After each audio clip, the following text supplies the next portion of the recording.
Thank you. If this is not the best national anthem in the world, I don't know what is. Well, good evening and welcome to the Liberian Diaspora Forum regular programming. I said regular because we've had several special editions lately trying to accommodate the busy schedule of some of our guests, senators, representatives, speakers, other government officials. We try to go off our regular programming days, which is today, which is Sunday, to accommodate those people's schedules. So today, I'm very delighted to at least come back on the regular schedule, which is this time. It's Sunday, obviously, April 12, 2015. The time is 7:02 Central Minnesota time, where I am, which means it's 8:02 p.m. Eastern time.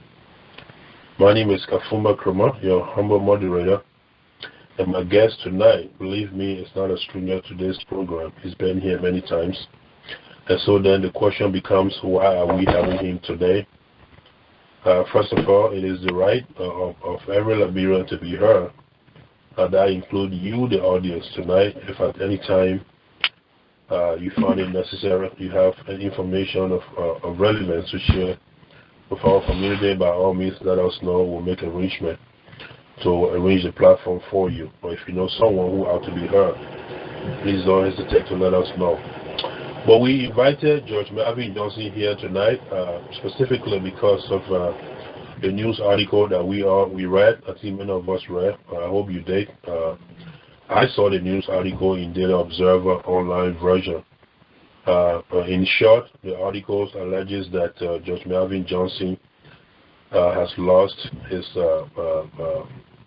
legal privilege, the privilege to practice law in Georgia and or in the U.S. as a result of the pending indictment case in Liberia.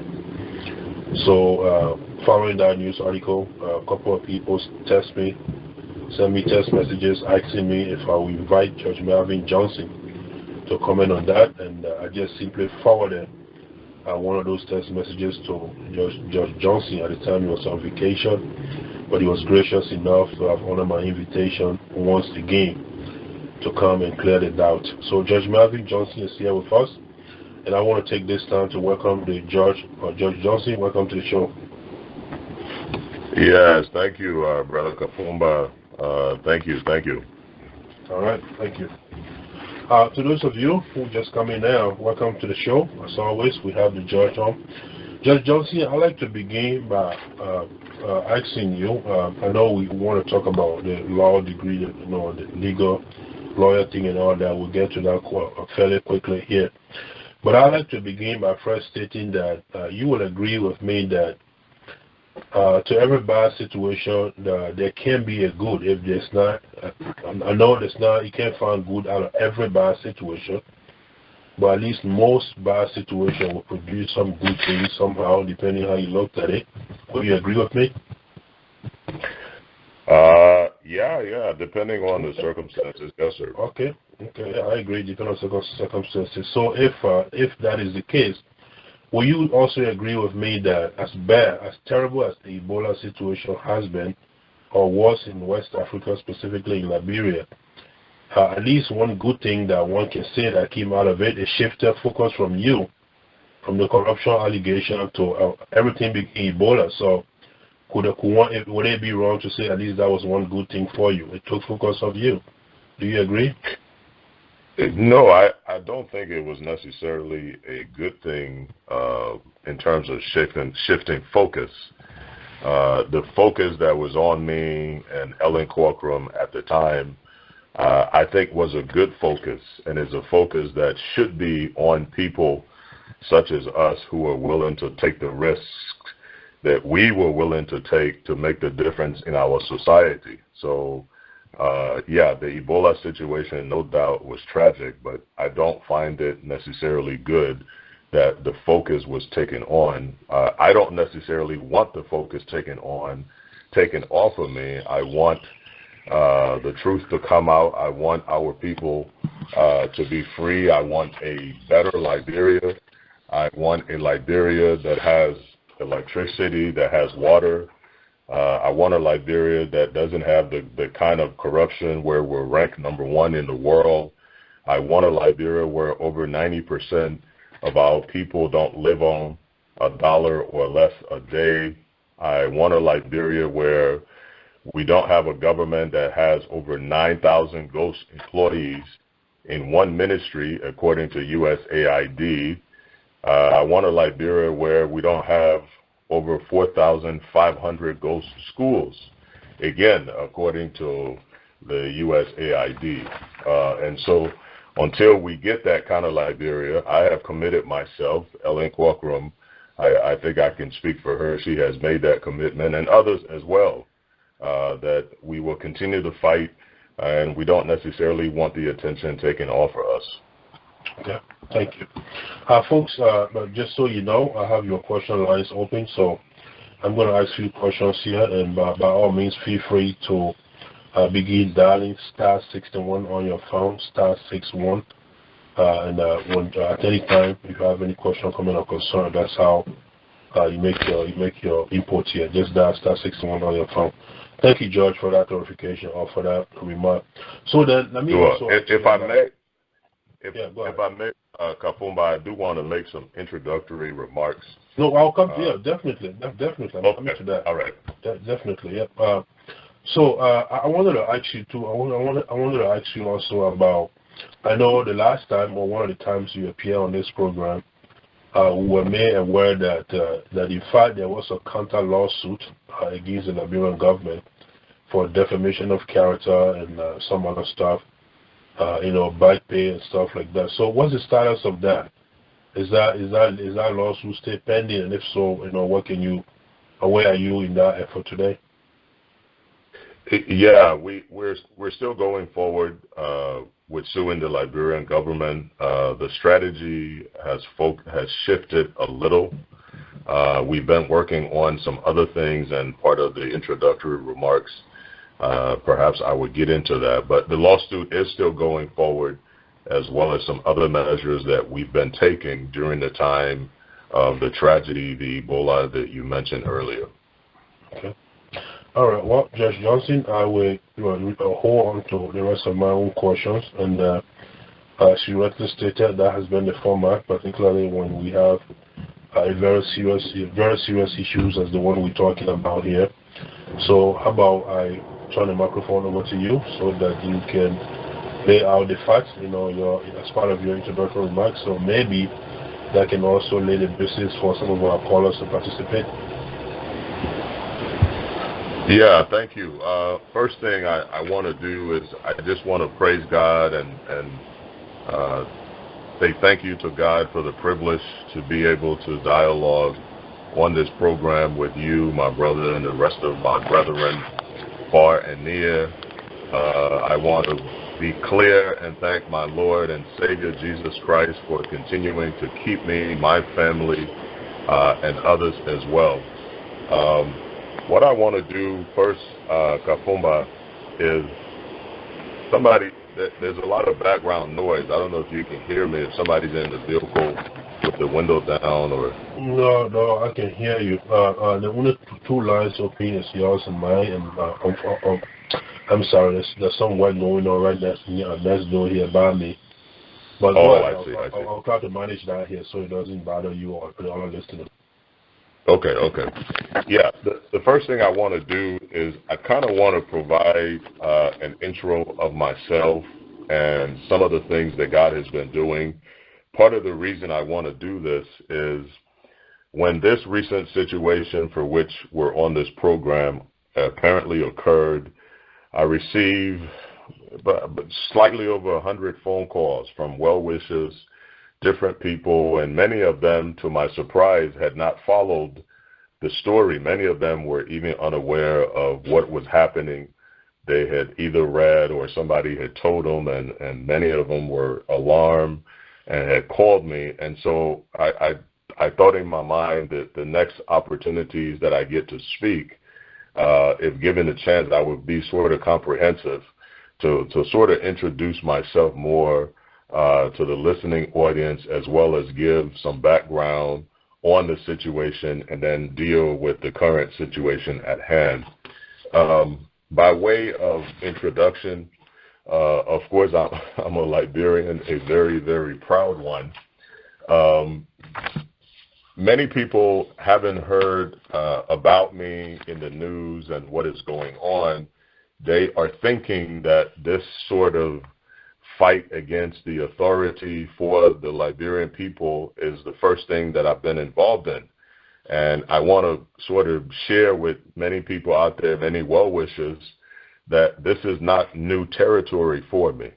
About 11 years ago, in 2004, about 11 years ago, the police in a nearby county here in Georgia where I live had murdered a Liberian. They had used a taser, and they had murdered him. They had tasered him in the jail, in fact. They had tasered him while he was handcuffed with his hands behind his back and his feet cuffed together. And the Lord used me to fight that fight, leading our people here. We work with the local NAACP. We work with the SCLC. We work with various community organizations and leaders. We held rallies and sit-ins and vigils. It was a situation that led to even death threats on my life. It was a situation where I was contacted by people in the federal government to offer protection because they felt my life was at stake. Again, that was 11 years ago. So this is nothing new at all for me. This is not new territory. About 5 years ago, there was a situation where I received a phone call from some really nice Caucasian people in Oklahoma, and they explained to me on the phone that a wicked Caucasian family had adopted 5 of our beloved children, 5 girls from Liberia. And over time, the entire family, the mother, the father, the son, and the daughter, 4 members of the family, over time, they systematically were raping and torturing, beating, abusing these girls. Their actions were reported to the authorities. The judge in charge at the time indicated, according to the family that called me, indicated that the judge had reason that these were African kids who had gone through the Civil War, and they did not have electricity before, they did not have water, etc. At least they had these amenities now, and so they weren't as bad off as people were trying to make the case. So in spite of the admission by the very wicked family of raping and torturing these girls, the judge determined that the girls should go back to the family. Of course, many of us who have lived in the U.S. for some time, we know that when even such allegations, not admissions, but just allegations of such horrific abuse against children are made, the children are removed from the home for their safety, but yet this judge had determined the children needed to go back. So long story short, a really nice Caucasian family and some other Caucasian people in the Oklahoma area, they had researched some of the work that God had been doing through me over the years. And so they called me, and long story short, I got involved to sort of speed up the story. After about 2 years of volunteer work, fighting again for the cause of Liberians, in this case, 5 little girls, going back and forth to Oklahoma. That was my first time being and going to Oklahoma. After about 2 years, God blessed us and gave us victory. All 4 members of that very wicked Caucasian family today are convicted felons, and the children are free.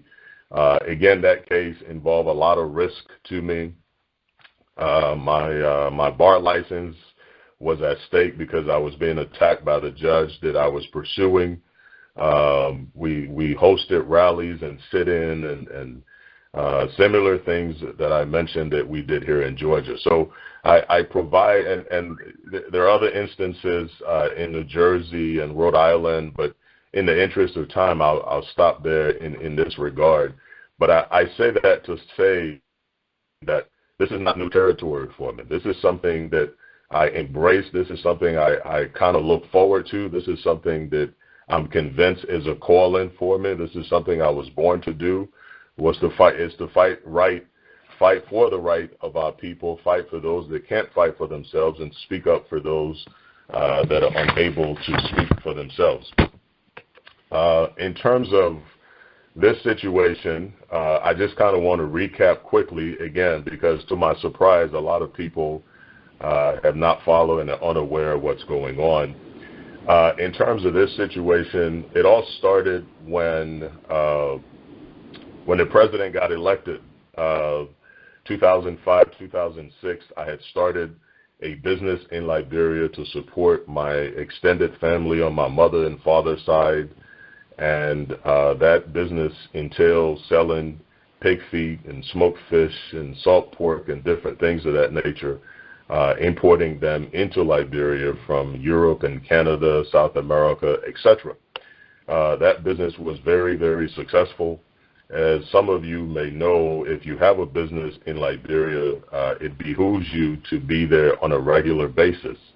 And so in spite of my pretty hectic schedule here in the U.S., working both as a lawyer and a judge at the time, I traveled to Liberia every 2-3 months to make sure the business carried on. And so from about 2006 onward, 2007, until about 2012, I had been doing that, going back and forth to Liberia every 2-3 months. Long story short, on one of my trips to Liberia, I met Ellen Corcoran there at the airport, and we established a friendship. Before that time, I had met some family members of Musa Ability, as well as the Minister of Defense, Brani Samukai. And so I would lightly interact with these people as I went back and forth to Liberia. Long story short, I learned that there was a need for an individual uniquely situated that would have legal expertise in the U.S. To deal with, among other issues, Delta Airlines, which was at the time Liberia's #1 client. And the airport needed somebody that will liaise between the airport, Delta Airlines, as well as the other international airlines that were situated in Liberia. Delta Airlines is headquarters in Atlanta, Georgia, where I live. And so the airport board, comprising of 7 individuals, not Ellen Corcoran, but 7 people, they thought it was a good idea. They passed a board resolution, and I became a legal advisor to the airport. That's how I got involved and started working with Ellen Corcoran. Now, in that capacity as legal advisor to the airport, I was privileged to the inner workings of the airport as well as some of the inner workings of the government. It was during that period that I noticed, and Ellen Corcoran and I working closely together, we noticed some of the things that were going on in the government, the corruption, the employees, etc. And we were faced with a decision that most of us Liberians over the years have been faced with. We were exposed to the corruption there in the government by the president and what they've come to be known, the corruption clique. The challenge and the question for us was, what do we do? Do we join them? Do we turn back and come back to the U.S.? Or do we do something that will be revolutionary? Do we take a stand once and for all? Do we join the host of Liberians in Liberia in the diaspora and just talk about the problem? Or do we take some risks in hoping to be a part of the solution to the problem? After some prayer and consideration, our joint decision, Ellen Corcoran and I, was to go ahead and take the risk, but to be a part of a solution to our massive historical, cultural corruption problem. The means by which we chose was to go ahead and record these corrupt officials in the corrupt practices. And so we set out, we did that. Long story short, we even had the opportunity to tape the president of Liberia. That recording has not been made public. It will be shortly now, especially now that it seems, thank God, we're beyond the Ebola tragedy. but we had the opportunity to even tape the president of Liberia in corruption, and as I said, we'll play that shortly. Long story short, we were targeted. An order for our capture was issued. We were assisted by people that we will not name. We were smuggled out of Liberia in the back of vehicles covered with blankets. We were handed from one vehicle to another through different checkpoints at night, and we were smuggled into Sierra Leone. Then we were flown to London, and then we were flown back to the U.S. And so this is sort of the background how all of this started. Dealing now with the situation, I haven't read any of the articles, Kafumba, regarding me being banned, but the over 100 phone calls that I received, I kind of believe that there were an article or two out there. Here's the situation on what's going on. I am not banned from practicing law in Georgia. I am not banned from practicing law in America. It is just simply not true. Here's the situation. The president, in retaliation for us exposing her and her corruption clique, recording them, playing those recordings, and very soon we will play her recordings. She hired this lawyer and reportedly paid him $500,000 or so to essentially destroy us, destroy me. And this lawyer has been doing different things in an effort to do so.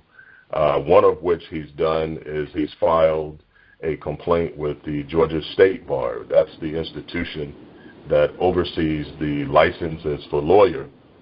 In his complaint, of course, he alleges, as the government of Liberia has in their alleged indictment. I will kind of park here and talk about what I mean by alleged indictment. I say alleged indictment because we've not been served. We've not received any paperwork. We've not received any letter.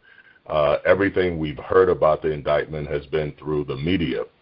And so he served the alleged indictment papers on the State Bar alleging that I took $56,000 and change from the Liberian government, that I posed as a security company, and I posed, I think, as an IT company, and that I took $56,000. I know that many people hearing the figure $56,000 would probably be shocked because the stories, the false stories that have been written have had figures of $1 million, figures of $500,000, all kinds of different figures, but on paper that has been presented to the State Bar, and I've received a copy, it says, and it alleges that I took $56,000 and change. So the attorney hired by the president filed that paper with the State Bar. The State Bar sent me notice of it. The notice, the procedure with the State Bar is that when I get the notice, I'm to respond to the allegation, which I blatantly, of course, denied. But also the procedure required that I sign the paper and I notarize it, and I go through certain technical procedures and send it back to the State Bar. I had done some traveling, taken some time off. In the midst of all that has happened with the government of Liberia, when I do my travels now, I have to do it clandestinely, especially when I leave the country and travel to Africa or West Africa, anywhere in that area. I have to travel in and out very quietly. So I did some traveling. My law office employs several people, and the document that went back to the State Bar didn't have the right stamps on it from my office. I take full responsibility for that, even though that was done in my absence. I take full responsibility for it. Now, when the State Bar got these documents back, normally the procedure is that if there's an error on a document or a missing signature or missing initial, in our field, we refer to that as a scrivener's error. which means a minor error. And so normally the procedure is that the state bar would call the lawyer based on the phone number that they have for the lawyer and say, in my case, hey, Attorney Johnson, we received these documents from your office, but we need an initial here, or there wasn't a date on it, or something wasn't signed or notarized. Can you go ahead and fix that problem? If the state bar calls the lawyer on the number that they have for the lawyer, and the lawyer does not respond, then the state bar slaps the lawyer on the wrist with what is called an interim suspension, which means it's a slap on the wrist until you respond and you show up and you initial where you need to, or step where you need to, or sign what you need to. In a nutshell, that's all that happened. Since my return, I have gone ahead and corrected the scrivener's error. I have signed, initial, and stamped where it needed to be done properly, and I have turned that in. And this week forthcoming, the interim suspension, which is a normal process, normal course with the state bar, will be lifted, and business will go on as usual. Now, again, I haven't read the articles, but from the various people that have called me, I get the impression that the government and the president is trying to give the impression that they have won some kind of victory over this cause, that they have won some kind of victory over Attorney Johnson, that I'm banned from practicing in the U.S., and so forth and so forth. And so, in closing, to the well-wishers out there, to the supporters and family members and those in the struggle for the liberation of Liberia and the removal of this very wicked president. When I say wicked president, I don't say it because I'm angry at the president. I don't say it because of the situation. I say it because of this. If one is entrusted with, say, a child or a people, and one leaves that child or those people desolate, one refuses to provide the resources that are due to that child and those people, most people would refer to that person responsible, that person in charge, that guardian or that leader. Most people would agree that that person behavior is not proper, that's bad behavior at a minimum. However, if that same parent or guardian or leader entrusted over that child and those people not only fail to avail the resources for that child and people to the child and the people, but goes ahead and resources that were left for the child or the people, go ahead and sells those resources to foreigners or to strangers at the peril of the child or the people, and watching the child or the people suffer, I think most people will conclude that anybody with such a behavior would be considered wicked. And that's what this president has done via the various agreements, selling of our oil to foreigners, selling off our timber and other resources, natural resources that Almighty God has given us in light of the poverty and the degradation that our people experience. So that's why I say that anybody that does that, as this president has done, is a wicked person. So, Brother Kafumba, by way of intro and some background, I would stop there and allow you and your listening audience to pose any questions that they may have. Thank you. Wow, that was a long intro, but I guess it was worth it. It's been a while since we heard from you, so it wouldn't make sense to go back to how it all started, so that those who have forgotten will remember some of the issues, I would call them facts, and those who haven't heard it, I doubt if there's anyone who hasn't heard it, but for those who have not been that much involved, can also remember what we're talking about here.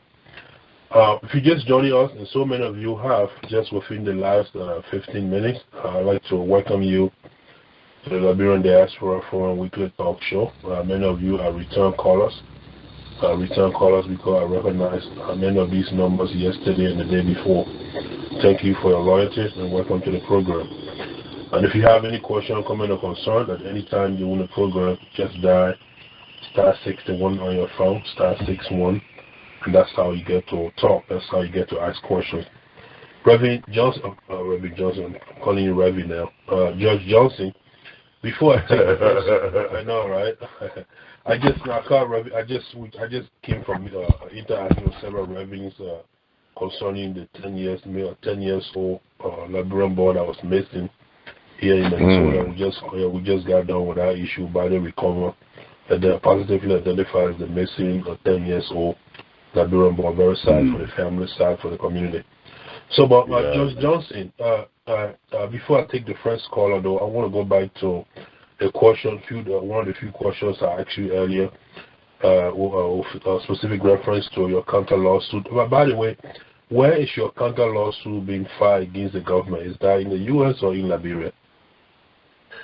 We are filing suit against the president, against the attorney Shinabom, against various government officials here in the U.S. in federal court.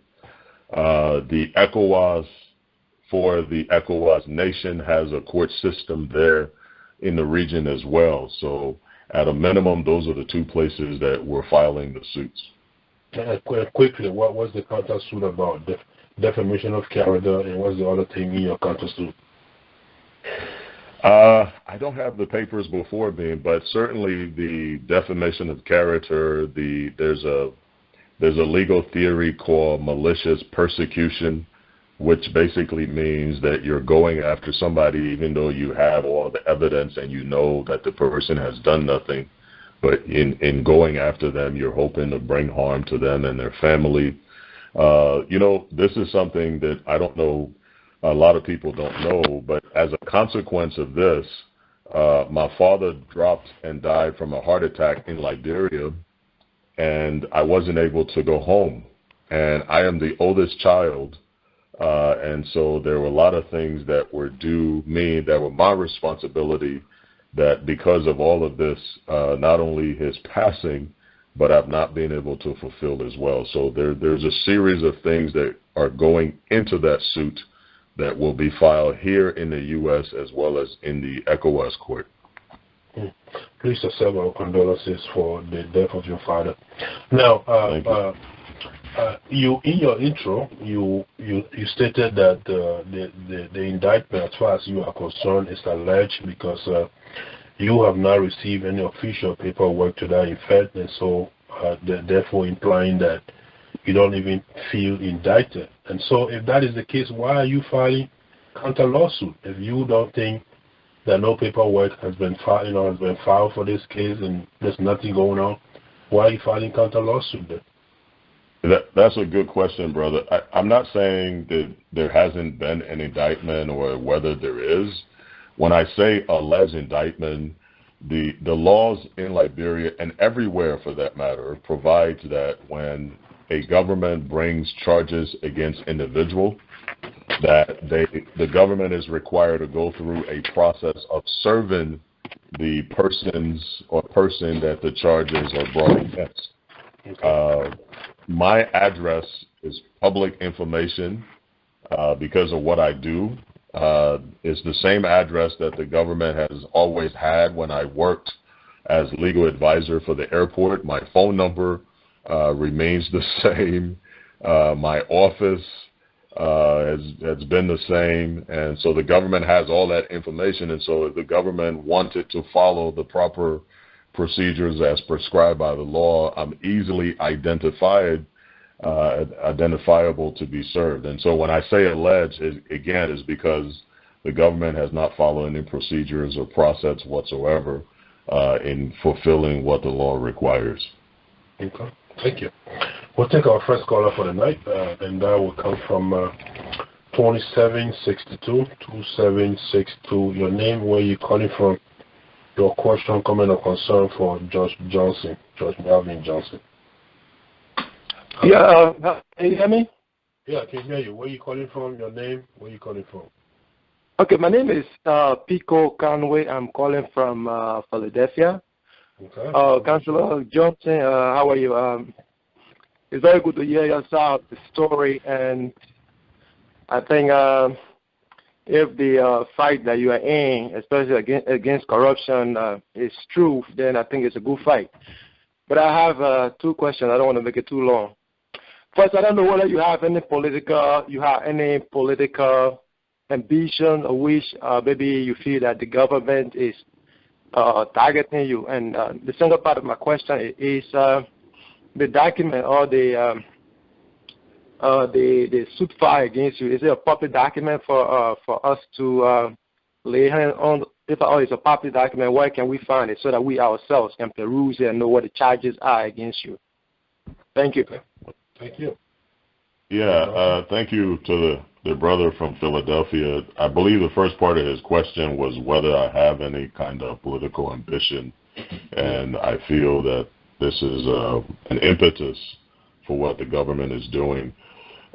My brother, as I said in the intro, what I'm doing with this government is something I've been doing with local governments in the U.S. in different states for the last over a decade. And so this is what I have been called to do, I believe.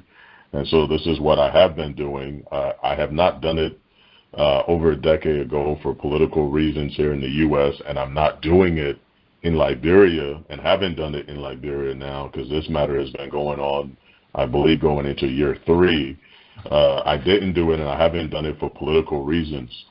Anytime you have a leader that is entrusted over a people who are coming out of war, and where today over 40% of the entire land area of the country has been mortgaged to foreigners in non-beneficial concession agreements, that should upset and alarm some people.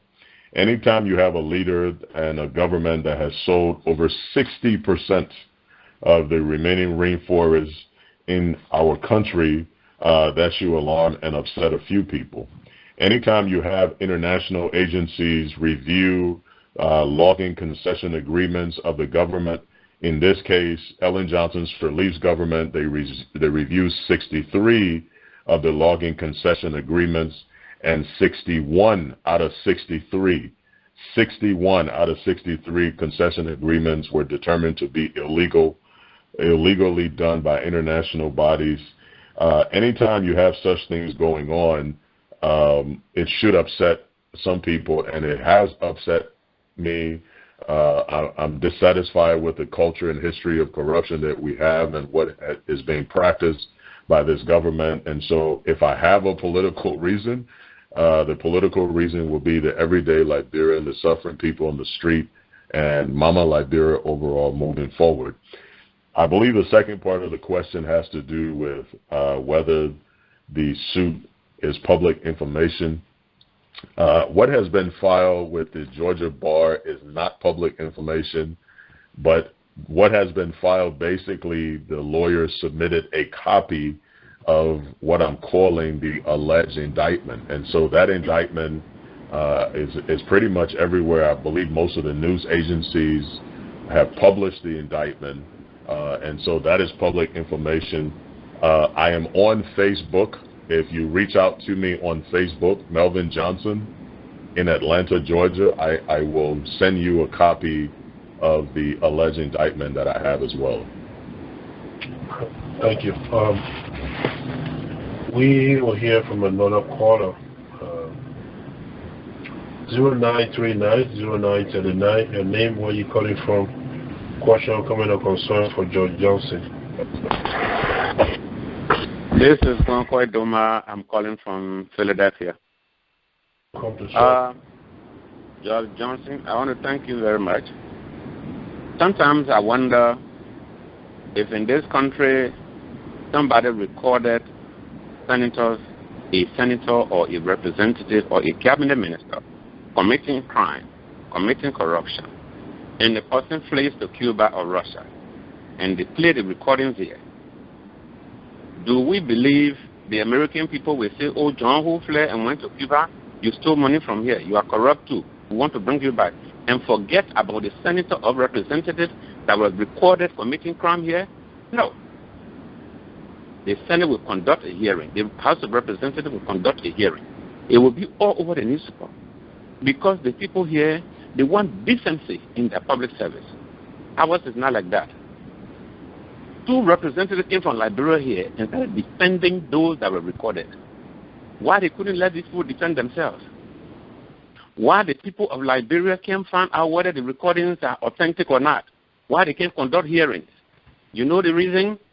Almost every official there is corrupt. That's why I was asking the speaker the other day, they always say the corruption laws on the book, the laws are there. But the officials don't obey the laws. The officials are not accountable. Everybody is corrupt, so they think they're going to fool somebody, they're going to hold somebody responsible. This is the reason they are behind Judge Johnson. I'm not saying they are not right in accusing him. Why can't they find out whether those that he recorded actually said what he said he said? They're not going to do that. So, my brother, keep it up.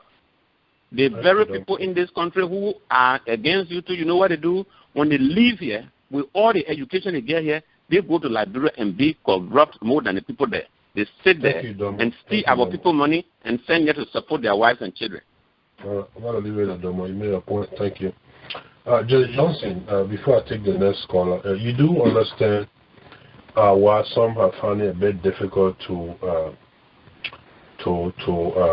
waive your side of the story.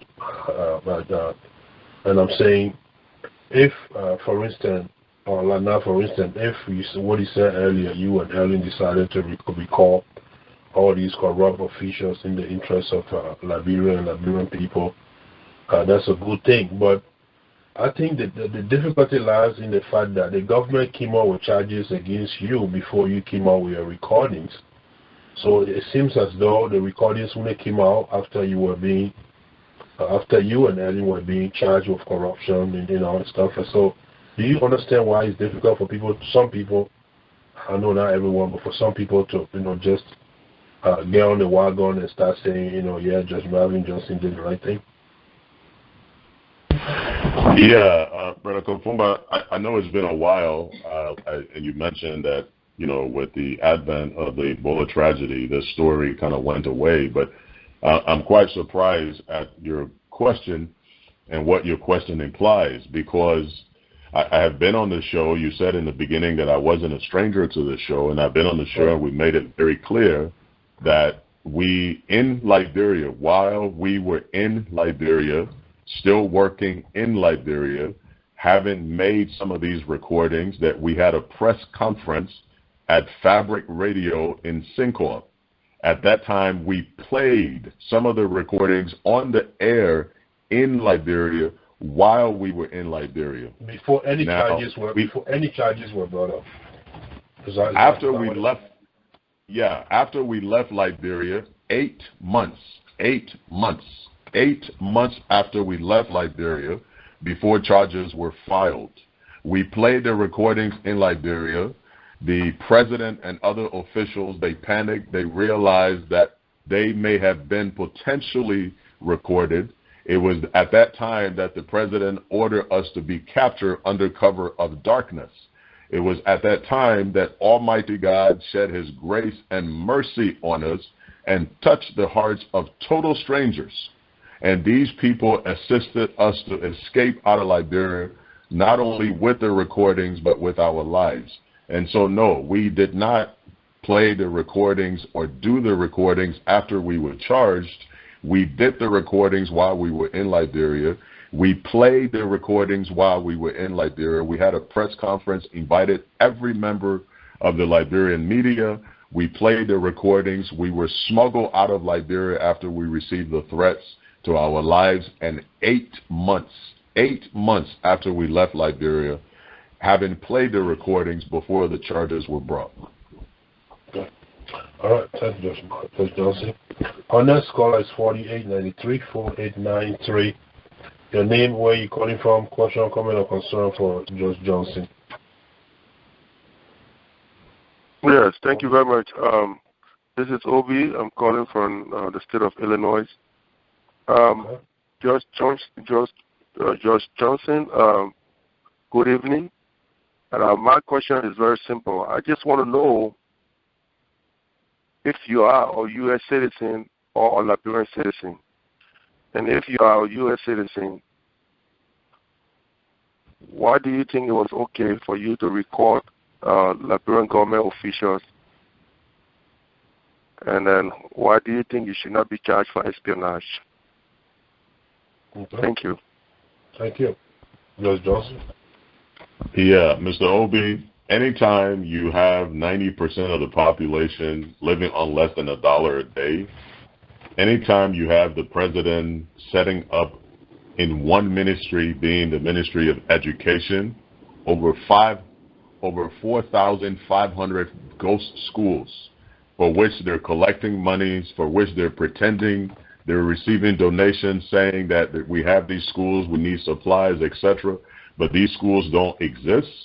Anytime you have a government that's being run where in one segment of the government you have over 9,000 ghost employees, anytime you have these conditions going on, as I said earlier, where over 60% of our remaining rainforest has been given away in concession, about 40% of the entire land area of Liberia has been given away.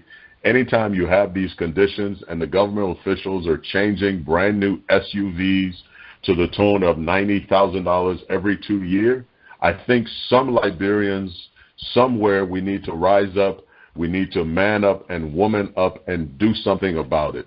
Brother Obi, I think you would admit that many of us over the years, we talk about the problem, we point fingers about the problem, but few of us are willing to take the necessary risk to bring the problem to the forelight in a way that makes it irrefutable.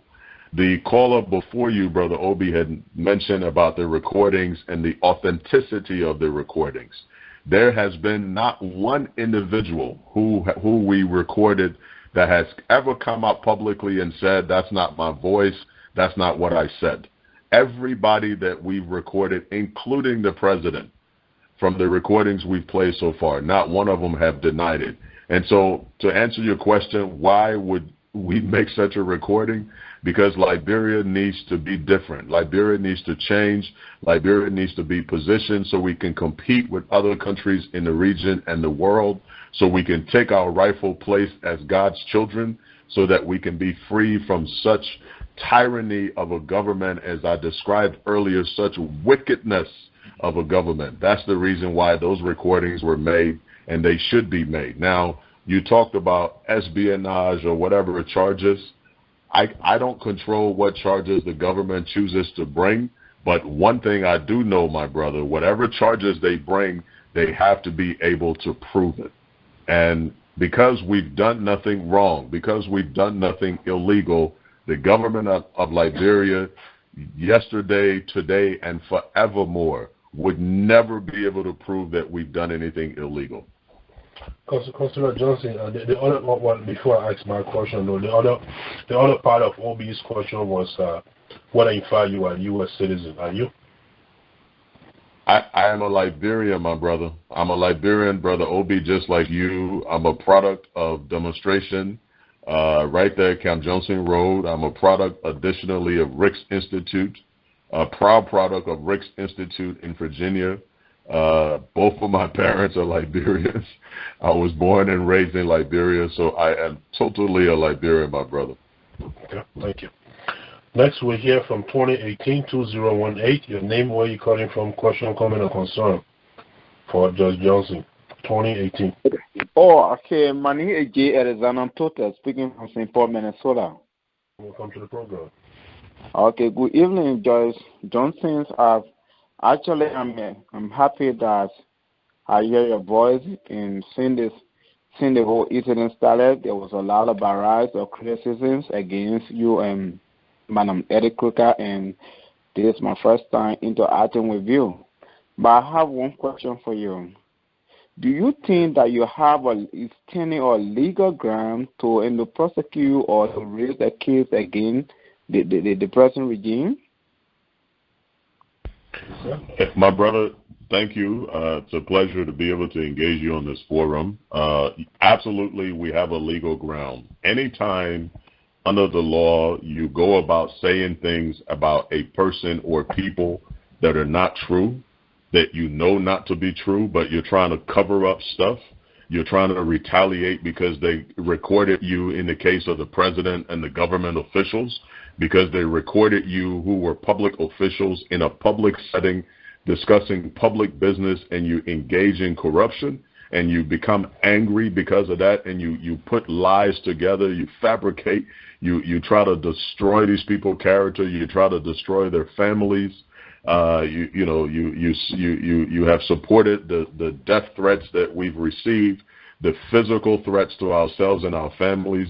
Anytime you put any people through such a thing simply because they're trying to fight for the liberation of the everyday Liberian, they're trying to move Liberia forward, yes, absolutely. Anytime you do that to any people, such as what has been done to Ellen Corcoran and I, those people would have a claim against you because that's flat out wrong and illegal. Councilor Johnson, is there such thing as privileged information? Is there? Yeah, that's a very broad question. Certainly there's privilege. Yeah, certainly there's privileged communication. But do you think that some of the things you recorded were privileged information? Absolutely not. Those are public officials in public setting discussing public matters. There's nothing privileged about it. Okay. Those were we were not in a situation where they were divulging secrets of national security. They were not talking about the military or things that if foreigners heard via the recording would put Liberia at risk in any way whatsoever. They were talking about the monies of the people, the monies for the people, the monies by the people, and they were talking about how corrupt they are and how they intend to continue to exploit our people. We have, and we will always, all of us as Liberians, we have an obligation to stand up and expose those things. Otherwise, we should just shut up and say nothing about the problem if we're willing to do nothing about the problem. Okay, thank you. 5454-5454, your name, where you calling from? Question, comment, or concern for Judge Johnson. 5454. My name is Chekon Augusto Sudie. I'm calling from the city of Madison in Wisconsin. Welcome to the program. Mr. Johnson, I will first want to say thank you for appearing and so that we can have your side of the story. I have a concern. My first thing I must say to you, a brother asked you if you're a U.S. citizen and you gave a little information about your parents and then where you went to school, whatever. Having all those information still doesn't exonerate you from being a U.S. citizen. You can be, your parents can be you can be born in Liberia and still be a naturalized U.S. citizen. So, I personally feel that you did not answer that question directly. And don't get me wrong, it's not a bad thing to be a U.S. citizen. But if you are a U.S. citizen and you take advantage of your position to corrupt to extort the Liberians back home, there is a problem. But if you are a U.S. citizen and you have the opportunity to go back home and help your people, then thank God for you. All right? So I think you haven't answered that question directly. And another concern here is, again, would be, I remember how Augustine Kwehe Kafumba, the current foreign minister of Liberia, when President Taylor had a conference for students, I can recall, Kafumba, he was direct to the president and expressed certain there were some concerns, and then there were certain issues that Kafumba expressed that Taylor was dissatisfied with. So Kafumba remained in the country and defended his position. And so I bring this analogy to show how honorable Mr. Kafumba was when he had a position to push forward. But I'm completely downhearted when I hear you speaking of fighting corruption from a distance. I want to know from you, are you a fugitive? Because as a lawyer, you will know anyone that run away from justice, or law or justice, that person is a fugitive. There are a lot of Liberians in Liberia over there, and even some of us who are here, we believe that there are corruptions in government. And if you have the opportunity to be in Liberia at the time and try to get away from what you think you are fighting against, then I think it's a problem. I mean, you are being seen as a fugitive. And so you want to answer if you are a fugitive. Thank you. The point is made. Judge Johnson? Yeah, well, my brother, thank you for participating in the forum. Apparently, you're not informed about a few things.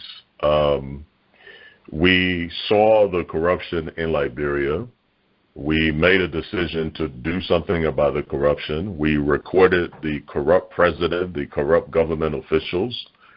We played those recordings while we were in Liberia.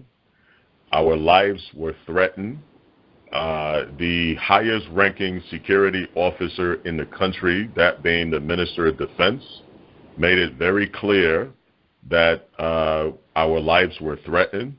The police director for the entire country made it very clear that our lives were threatened.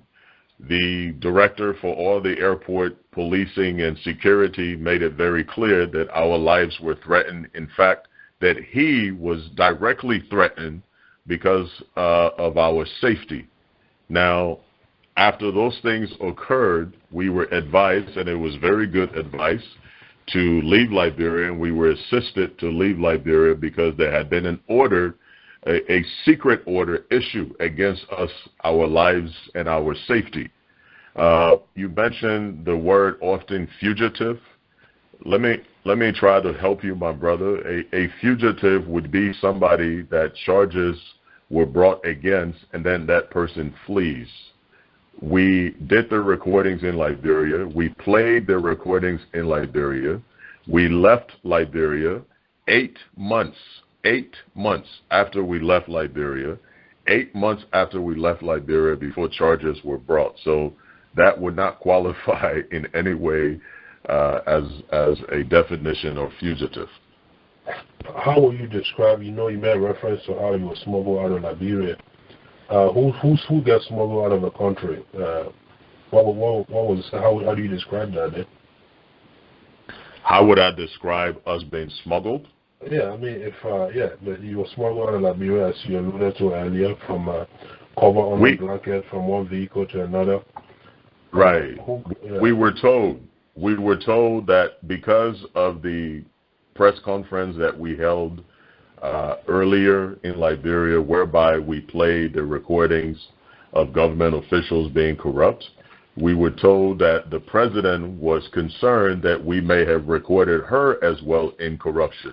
Consequently, that there was a high-level secret security meeting that was ordered. In that meeting, we were told that the NSA chief Kafumba was in that meeting.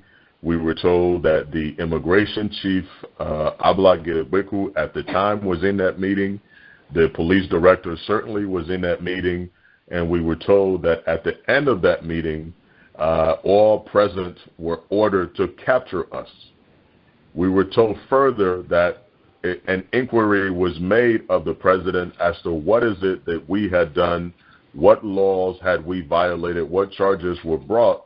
And the president, we were told, screamed at the person who asked. I said, just capture them, make sure they don't leave the country. And so when you describe then, when you ask, how would we describe the way we were smuggled out of Liberia, I would scream at the top of my lungs, but out of respect for you and the listening audience, I would say that it's the favor of Almighty God on our lives that we were able to leave and not get captured as the president had intended, to avoid being exposed with her corruption practices and her corruption clique. Okay. Well, in the same interest of time and for audience, we'll keep moving up, but clearly someone who escapes capture of a legitimate government, there are terminologies that can be or could be used to describe such persons. Don't you agree? Anyway, I'll take another caller, Judge Johnson. I'll take 7786, your name, where you calling from, question, comment, or concern for Judge Johnson, 7786. This is Dr. Steele calling from Atlanta, Georgia. Dr. Kula, Atlanta, Georgia. Welcome to the program. Thank you. I just want to say that I have a question, I have concerns, and I have a comment. My question to Melvin Johnson is, why was $60,000 wired into your personal account? And why is it that you only started the recordings after the issue of Ellen being investigated started? And from what we understand, that's when you started going to Senator Clarice John, other people trying to seek help from her, and that's when y'all started recording people. But you're presenting this case to us, and let me just say, I think the government is going too far by trying to come after you guys here in America. It seems vindictive. But at the same time, I think you went too far by posting recordings all over the various Facebook forums and presenting this case to the Liberians in the diaspora as if to say you were there fighting corruption, and because you were fighting corruption, now the government is after you. When in fact, like Kafumba said earlier, you guys didn't start recording until Ellen was in a bind, and y'all started going to people, talking to them, trying to get people to say by leading questions that indeed she didn't do anything wrong. That's what this whole thing is about. And honestly, my concern is that because of what you and Ellen did, Liberians in the diaspora are looked upon in a very negative light, and you guys have now been the poster child for the reason why dual citizenship should not be allowed to go through. And you couldn't even answer the gentleman's question when he asked you whether you're an American citizen. Instead, you did this lawyer spin that you always do. I think right now, honestly, Melvin, it's time for you to stop the charade and just come straight to your people and tell them like it is. You know, are you American citizen or not? Yes or no? It's a yes or no question. And then the other thing about it is, this is not an issue of you fighting corruption. Let's face it. Ellen was in trouble. Y'all went to people and started asking them leading questions so that y'all could try to get her out of the trouble and incriminate other people in the process. And this thing has gone too far. The government is wrong for what they did, but you and Ellen are wrong for what y'all did. Y'all went to Liberia. We expected more out of people that leave this country and go to Liberia and to do the right thing. Instead, y'all went and y'all got with the status quo and did the same thing. So it's time to stop the charade. Thank you, Dr. Kula. Thank you, Judge Johnson. Yeah, Mr. Kula, while you're entitled to your opinion, you're not entitled to make your opinion into facts when they're not. No money was ever sent to my personal account. Ever, ever, ever, ever. No money was ever sent to my personal account. So again, you may express your opinion about what you think and how you feel, but you can't try to make your opinion sound like it's fact. In fact, the government of Liberia does not even allege that any money ever was sent to my personal account. So I guess that's a new, whatever it is that you're coming up with. The second thing is this. We did not start recording after we were in trouble. We started recording months, weeks before the order for our capture was issued. In addition to that, we played the recordings in Liberia. In addition to that, these charges that I'm calling alleged indictment charges were brought 8 months after we left Liberia. So I don't know how you can try to make your opinion sound like it's facts. So again, while you're entitled to your opinion, and thank God for these United States where everybody's entitled to his or her opinion, you're not entitled and able to turn them and try to make them sound like facts. I think Dr. Kula have been making reference to some of the earlier shows we had, money transfer being transferred to some trust account that you have some sort of control over. maybe not your personal account. I'm sure that those are the transaction and account he was making reference to. But his other question was, yes or no, are you a U.S. citizen? That was Dr. Kula's other question. Are you? Kafumba, whether or not I'm a U.S. citizen, whether or not I'm a Chinese citizen, I'm a Liberian by birth. That has no relevance to the corruption going on in Liberia. That has no relevance to the crime that have been committed on recordings by the president and the government official. It doesn't change the fact that 90% of our people live on $1 or less a day. It doesn't change the fact that over 60% of our rainforests have been given out illegally, that over 40% of the entire land area of Liberia has been mortgaged. That has no relevance.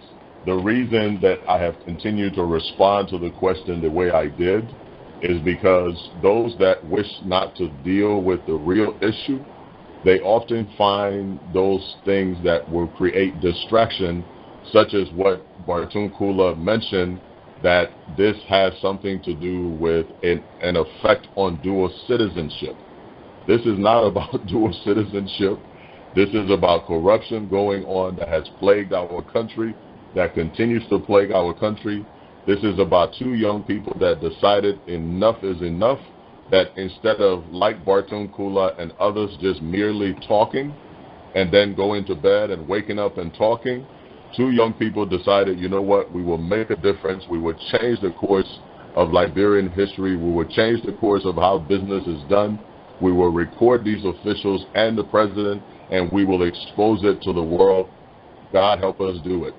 That's what it's about. It's not about dual citizenship and who's who have citizenship and who doesn't have citizenship. All right. John Johnson will take another call, this time from 8051, 8051. Your name, where you calling from? Question, comment, or concern for the judge? Thanks for the opportunity. Let me begin to say here that... What's your name? What's your name? Where are you calling from, sir? Do I have the right to remain anonymous? No, not here. I want to know. I don't have that right to remain anonymous? Do you have a name? Your name, where are you calling from? Okay, this is Johnson from Philadelphia. Okay, I want to say, Judge Johnson, you know, the exploits of Johnson and Cochran are very admirable. And I think if those recordings had not been done, the corruption that we seek to fight in that country wouldn't have reached or caught the attention that he has caught so far. If Johnson and Cochran would have said that Ellen is corrupt, defense ministers after their life, with our recording, we would have all doubted what they said. But let's flip the script a little bit. You see, when Johnson talked about privileged information, I was a little bit taken aback. In one of the recordings, it was done at a private home of somebody, not in their office.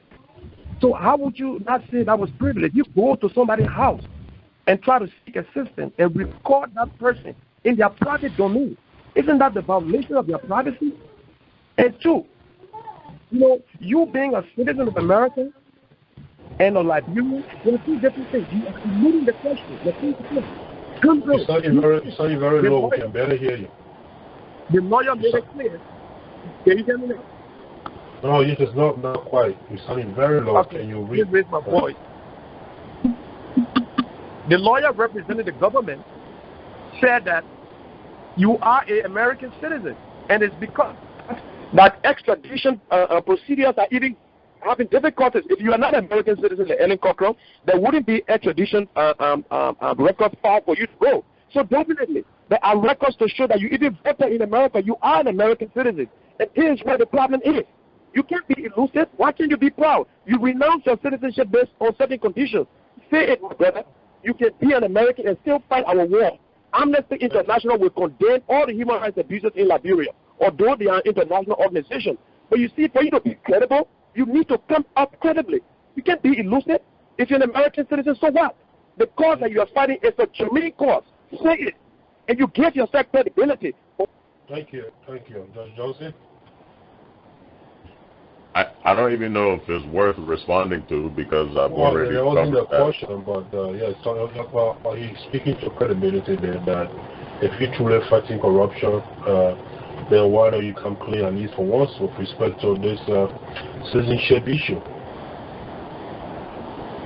As I've already said to, I think he said his name was Joseph from Philadelphia, and to you, my brother Kafumba, the citizenship of Ellen Corcoran or I has no relevance to the issue we're talking about.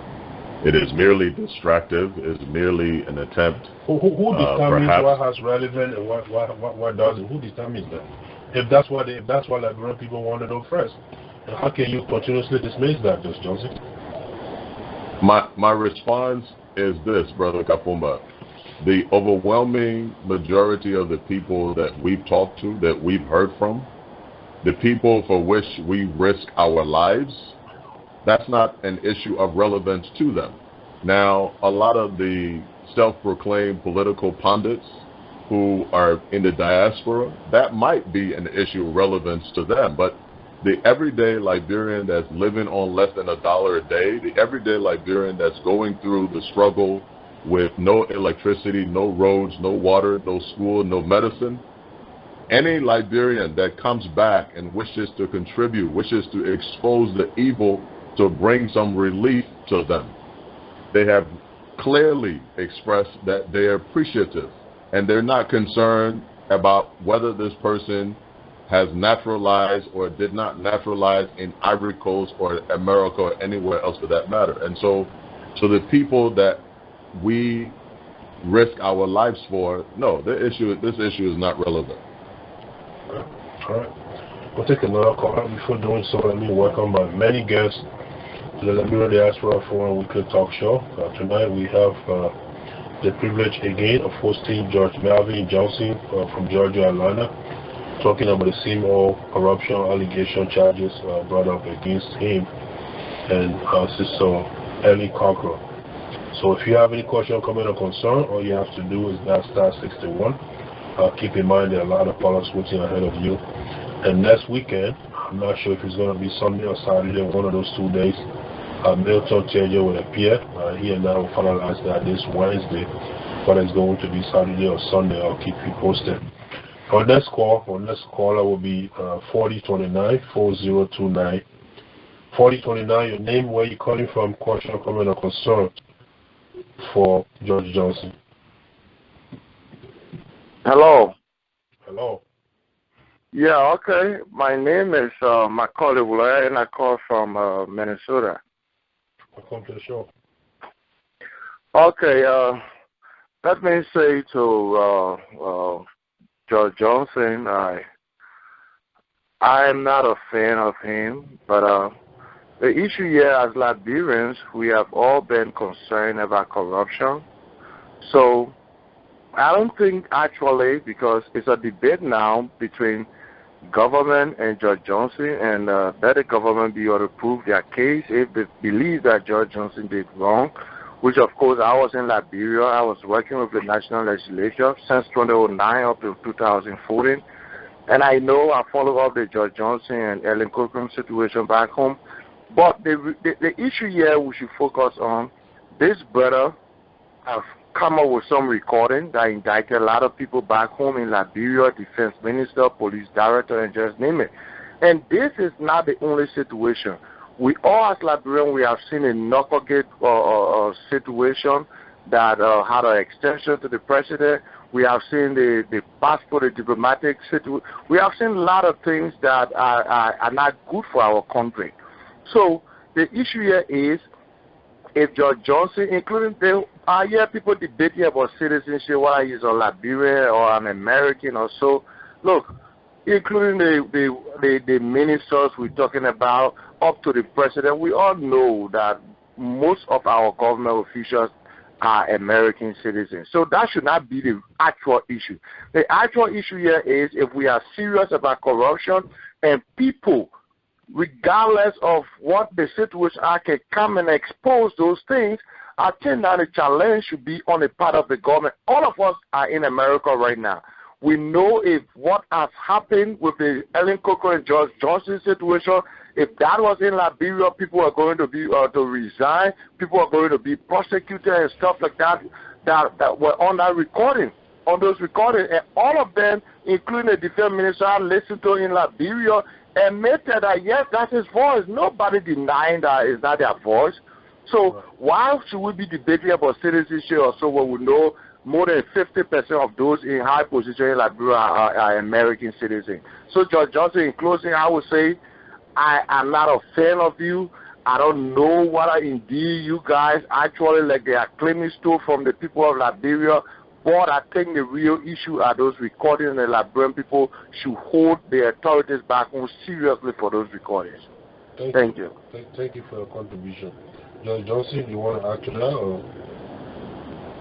No, I think it was well stated. I think this brother clearly. Right. You know, he made the point, and I even agree with Dr. Kula in part when he stated that the government is being vindictive, the government is going too far, spending however money they're spending on American lawyers to come after you, when in fact there are several alleged corrupt officials or persons right within their nose who have not been prosecuted, and yet they're making all of this effort to come after you. So I agree in part with that. We'll take another call. This time from 2572-2572. Your name, where you calling from, question, comment, or concern for the judge. 2572. Yes. My name is Mohammed Kamara. I'm calling from Minneapolis, Minnesota. You are very low, very low, Mr. Kamara. Can you speak a little louder? Yes, my name is Mohammed Kamara from Minneapolis, Minnesota. I have two questions for Judge Johnson. And the first one is, don't you think it was misleading on the part of Liberians, you as a lawyer in America, to go to Liberia and practice law without going through the bar or through the protocol, That is one. And number two is, you talk about corruption, you talk about people living on $1 a day. I mean, through all your life working in America, what have you done, meaningful for the people of Liberia, like any project or any undertaking or any kind of like, be it training or kind of awareness, So those are the two questions. Thank you. Thank you, Mr. Kamara. Judge Johnson? Yeah. Mr. Kamara, in the intro, I explained what I did in Liberia. Maybe you came on late, but I didn't practice law in Liberia. I served as a legal advisor to the Liberian Airport Authority, LAA, which is the body that oversaw the airport activities. So I didn't practice law in Liberia.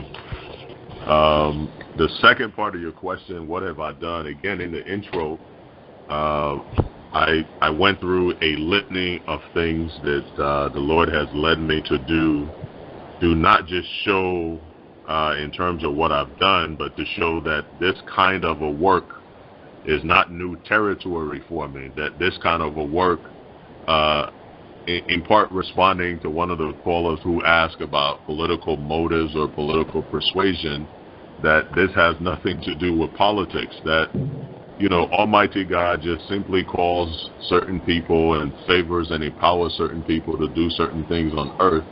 And this kind of a work, clearly over the years, the history will bear witness that is the kind of work that he's called me to do. Okay. Judge Johnson, you talked about your father passing and they gave my condolences to you, and you were not able to go to Liberia. I wonder, why would it take for you to go back to Liberia? Are you waiting early remaining time to end? What would it take? Well, that's a good question, because it reminds me of something that I also wanted to discuss. We have been, well, let me answer the question first. What will it take would be the same kind of conditions that you would want, Kafumba. I'm assuming that you are a father and the leader of a household. Anytime you have the defense minister describing in detail that people are planning to essentially destroy you, anytime you have the police director, the immigration director, all these security officials warning you about your safety, I think it takes common sense to know that unless you're just willing to lose your life under those kinds of conditions, that you should flee and come back when those conditions do not exist. And the conditions, from what we know, especially by the government's actions, those conditions clearly continue to exist. What will it take?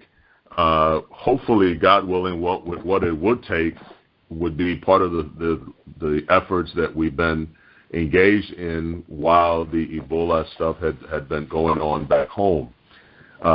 As we all know, we experienced this horrific civil war that claimed 250,000 or so of our people's lives, and Ellen Corcoran and I have been in the Washington, D.C. area and other parts in the U.S. lobbying for the War Crimes Court. We believe that there is evidence out there, not only in the TRC report, of various people's involvement in the tragedy that plagued our people and claimed 250,000 or so lives. Specifically, we believe that there were those that were part of the masterminding of the war, those that had meetings with Charles Taylor, specifically in the Ivory Coast, those that sponsored the war, gave money for the war, those that provided strategic guidance for the war, etc. We want those and others who participated in the horrific crime that occurred in Liberia to be brought to justice. And so when those things are being carried on, which we're trusting God that those measures will begin to occur very shortly, those kinds of things will begin to spell safety for us to return back to Liberia. Thank you, Dr. Johnson. We'll take another call, this time from 3878, 3878. Your name, where you calling from, question, comment, or concern for Judge Johnson. Hello? 3878. 3340. Are you there? 3878. 3878, are you there?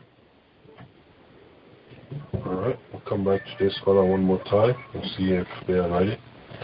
We'll go to the next one, 0357, 0357.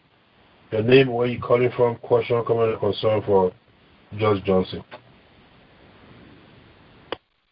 Yeah, Kenneth, calling from Phoenix.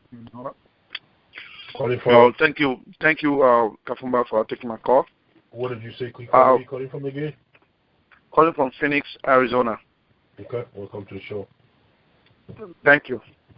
Yeah, after listening to Judge Johnson, I think from the get-go, he initially came to the show. I've been following everything that you have said. But tonight, I'm a little bit disappointed for the fact that he alleged that he's fighting for the Liberian people, that everything he's doing is to make sure that Liberia, you put Liberia first.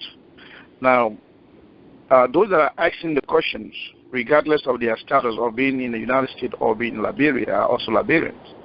So if you think you're fighting for Liberian, if they ask you a question, maybe it may sound, it may not make sense to you, but if that's the issue that they want to know, they care to know, you are fighting for them, I think you should make it your business to enlighten them on those areas. Specifically, the issue of citizenship. Those are very common things that you can answer. But trying to sweep all of those things on the carpet, and some of the question that have been asked is not answering them directly, somehow speak of some level of sincerity on his part. And you're alleging something against the government of Liberia. The issue of corruption is something that everybody knows. We're all aware of that. Liberia, government officials are corrupt. But you are making the accusation. You have to be trustful. You have to be somebody that we can trust and trust some of the things you are saying. So, if many questions have been asked, the judge tried to go around it in a way that that would better fit his position. But I think he's not being fair to us. So my question is that if you are a lawyer and you are a Liberian, whether it's lawful under the Constitution of Liberia to record somebody like he did, whether there's any, if that is something that Liberia is lawful in Liberia, that's one. Secondly, the question of his license, whether he lost his status as a judge, or his, anything that has to do with his status, that was not answered in my opinion. Maybe I did not hear it. If he did, I did not hear the answer. Maybe I would like to just know about that. But I really think he's not doing well, for us by avoiding all those questions. Thank you. His license has not been revoked in no way, form, or shape. It hasn't been called to question according to him. So I think I'm obligated to clarify that, so we don't have him going back every single time. Judge Johnson, do you care to comment on that caller's view? No. Well, to the caller out of Phoenix, the one thing I would say, it's good that Kafumba, you post your programs online. So it sounds like maybe he just joined in, but like you mentioned, we've addressed the issues that he appears to be raising over and over. So I would urge you to get a copy of the recording or go online. Usually Kafumba posts these, I believe, after some period after the show, and perhaps you can catch up and listen and, hear exactly what transpired. Judge Johnson, during some of the darkest moments in Liberia, in recent time, I'm speaking of Ebola, when Ebola was raging hell in Liberia. There was a news article, I believe, on Front Page Africa or somewhere else, news outlet out of Liberia, alleging that your fiance, Ellen Cochran, was being considered as one of many U.S. as one of the 3,000 U.S. service personnel that were supposed to be sent to Liberia. Somehow, not much came out of that story. So I'm wondering, do you know anything about that, or could it be that she maneuvered her way out of that for fear of the seems lack of security issue? Yeah, I'm glad that you brought that issue, not necessarily that specific issue, but the issue of our so-called media. I think clearly that there are some very good people working in the media in and out of Liberia. At the same time, it is a tragedy that we have a lot of pretenders that call themselves journalists and media personnel, etc., whereby we hear often and read often these stories that are one-sided, that there are no attempts are made to contact the other party involved to get their side of the story whatsoever. And I think it's a shame. I think that is also a cause that all of us Liberians should begin to address, because if we don't address that, what happens is what has been happening, that the media, the so-called media, feel free to write whatever story they want because they're not obligated to contact the other side and at least get a statement or get the other side of it. Specifically, in reference to Ellen Cochran, she continues to serve honorably in the U.S. military. That's all that I'm able to comment on. She does take various missions for the U.S. military, and that's the extent to which I can comment. So you don't know where she was being considered to go to Liberia. Okay. All right, we'll leave it there, Judge Johnson. Let me try this caller again and see if they're ready. Otherwise, we'll take another caller. 3878-3878. Your name, where you calling from? Question or comment or concern for Judge Johnson. 3878. Yes. Yeah. Yes, I'm here. My name is Stanley Sewan from Virginia Beach, Virginia. Good evening, Judge Johnson. I'm a little familiar with you. We briefly worked together when started. I met with you in Minnesota. My question here is, it has something to do, I know during the crisis, the border crisis, there were a little, I don't know how to use the word, slowed down, but there were inactivities, but I know you guys were working on the ground, or somehow there was some activity going on, engaging the government of Liberia. My question here is, I know the crusade started some time ago, and now as we look at the president have basically 2 years or less than 2 years in office.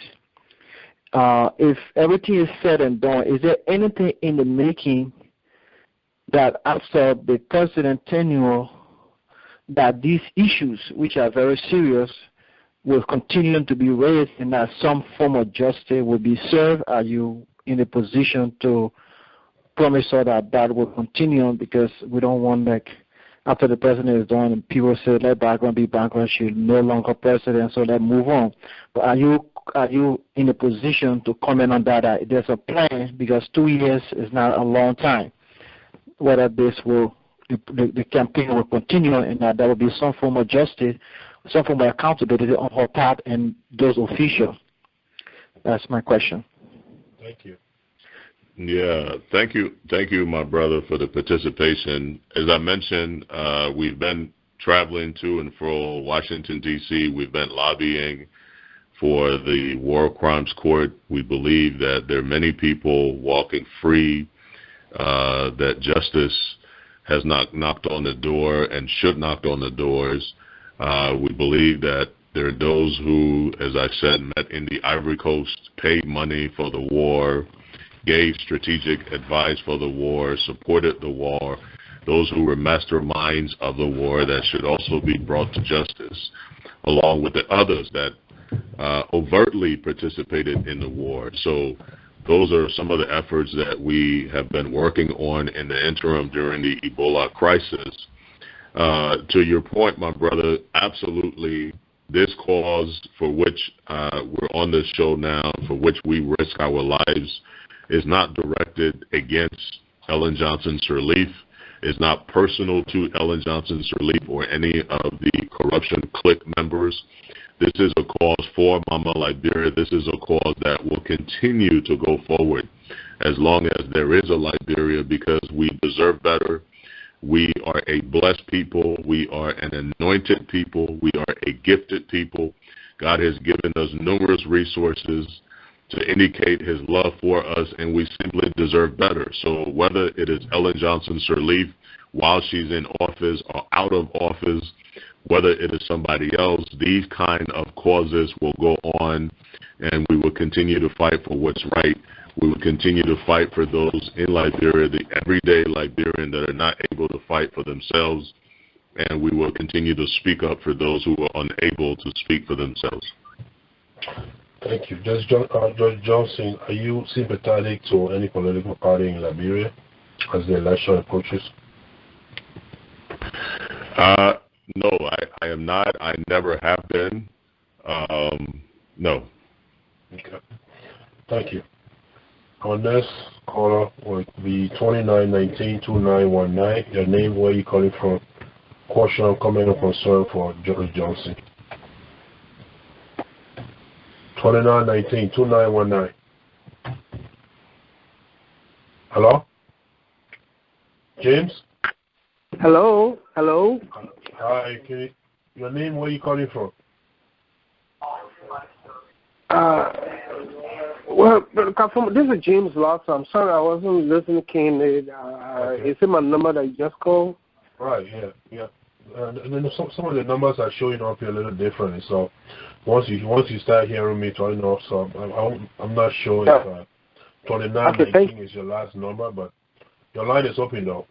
Jim Lawson, okay, thank you. I appreciate that. Well, Judge Johnson, it's my pleasure again to be in your company tonight. I know the last time you and I were together was sometime the middle of last year here in Baltimore. Mr. James? Lassa? Yeah, this is Lassa James, Hold on 1 second. Judge Johnson's line just dropped. Hold on 1 second. So I'll keep your line open while we are waiting for a second or so. Yeah, it's like this number just dropped off the line. Oh. So just hold on right there while we await his return. In the meantime, let me announce that next weekend, next Sunday, preferably or possibly, we will be hosting Honorable Senator Milton Tiaje. Okay, Judge Johnson is back. Judge Johnson, are you back with us? Yeah, my apologies. I hit the wrong button on the phone. Well, it happens sometimes. But Mr. Lasso, go ahead. Yeah, thank you, Judge Johnson. Well, this is James Lasser calling from Baltimore, Maryland.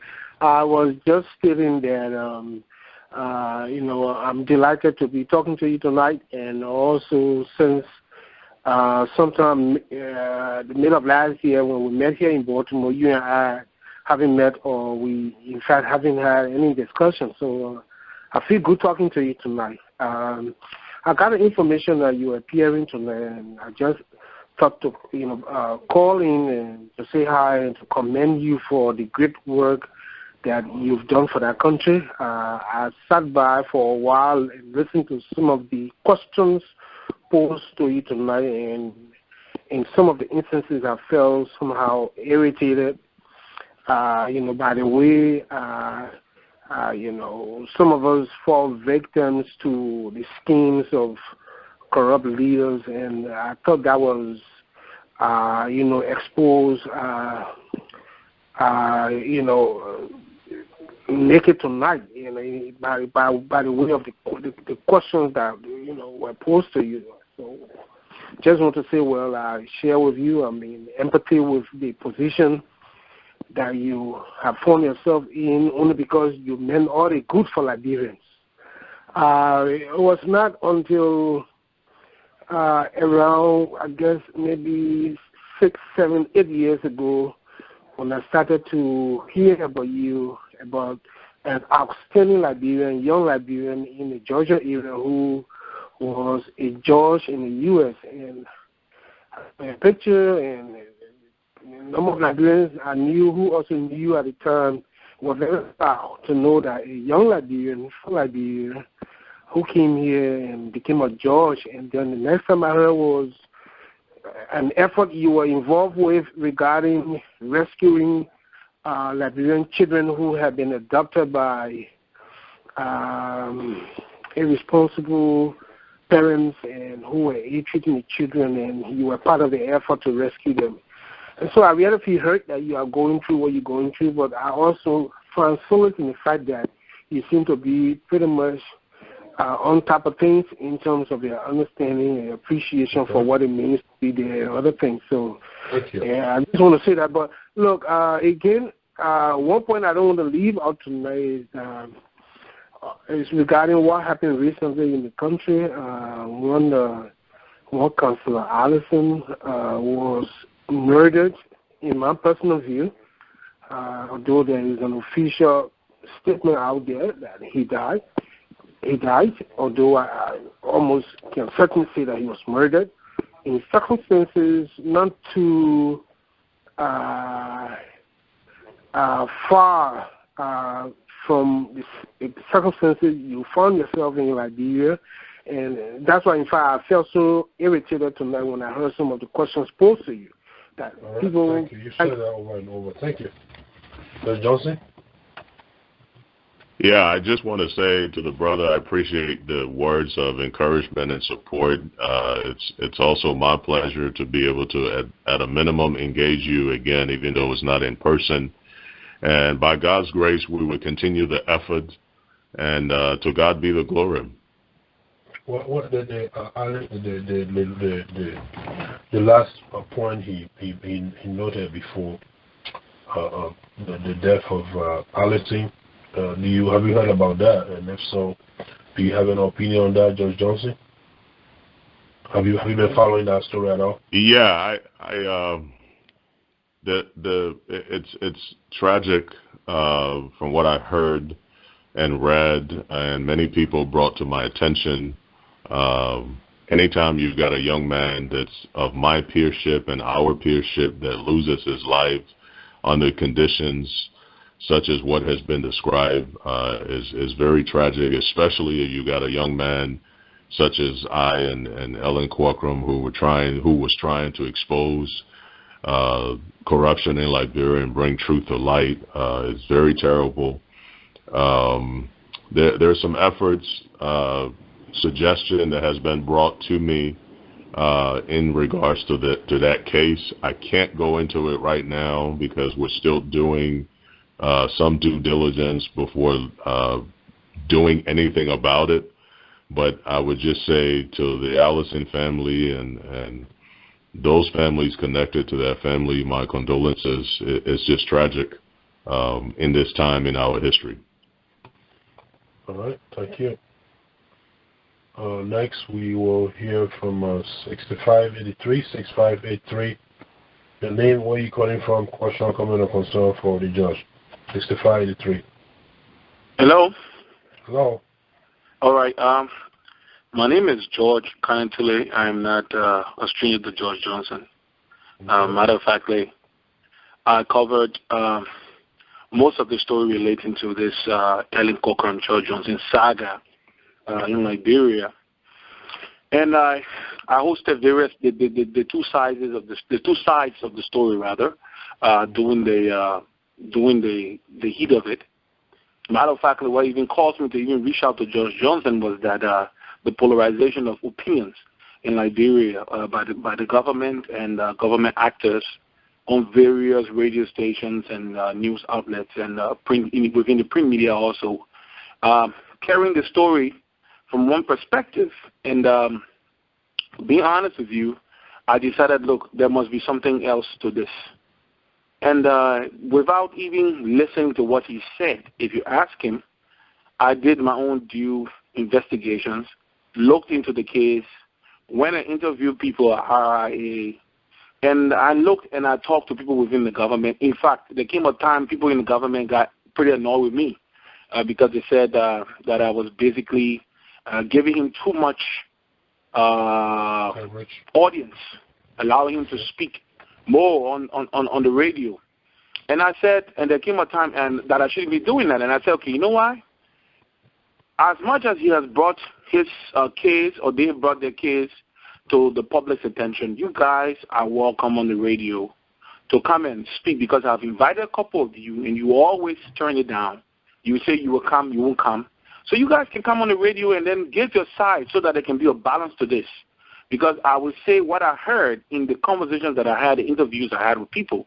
But you need to come. And to be honest with you, only Kafumba, only one person, he wasn't even a government official, but he was someone who is a government contractor who decided to come and pay for airtime to basically counteract everything that George Johnson and Ms. Cochran have been saying. And I will say this to you and to the listening audience. It's not only the issue of corruption that is affecting Liberia. It's the paradigms of evil. Let me put it that way. Where people think, because let me give you, you may ask, why am I saying this, Kafumba? How much money did they say they stole? About $200 some more $1,000. Then they reduced it to $150,000 in their indictment that they wanted to bring against them in America. And the project was about $100+ million to do some work on the RIA. They have been out of Liberia now for 2 years plus 3 years. Let's put it that way, 2 years plus, right? Yeah. The government has not gone ahead with that project. You want to tell me, is it the $150,000 that they cleaned the store? Because the first thing was, Kafumba, sorry for taking your time. The first thing was, you said a man stole $250-something thousand, and that is what you put in the media. Everybody started running with it. When you wanted to take the case to court, you reduced the money to $150,000+. Well, that amount of money, was it enough to stall a developmental project of such magnitude and importance to Liberia? The revamping and the rebuilding of that airport that has become a hazard?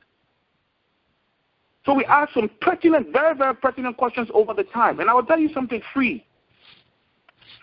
Within the period we are talking about, people even visited my house at night. Because I'm assuming you are a journalist, is that correct? I am. Yes, I am. They visited my house at night, Kafumba. It was God that saved my family that night. So your house got visited just for giving George Johnson the coverage? Yes.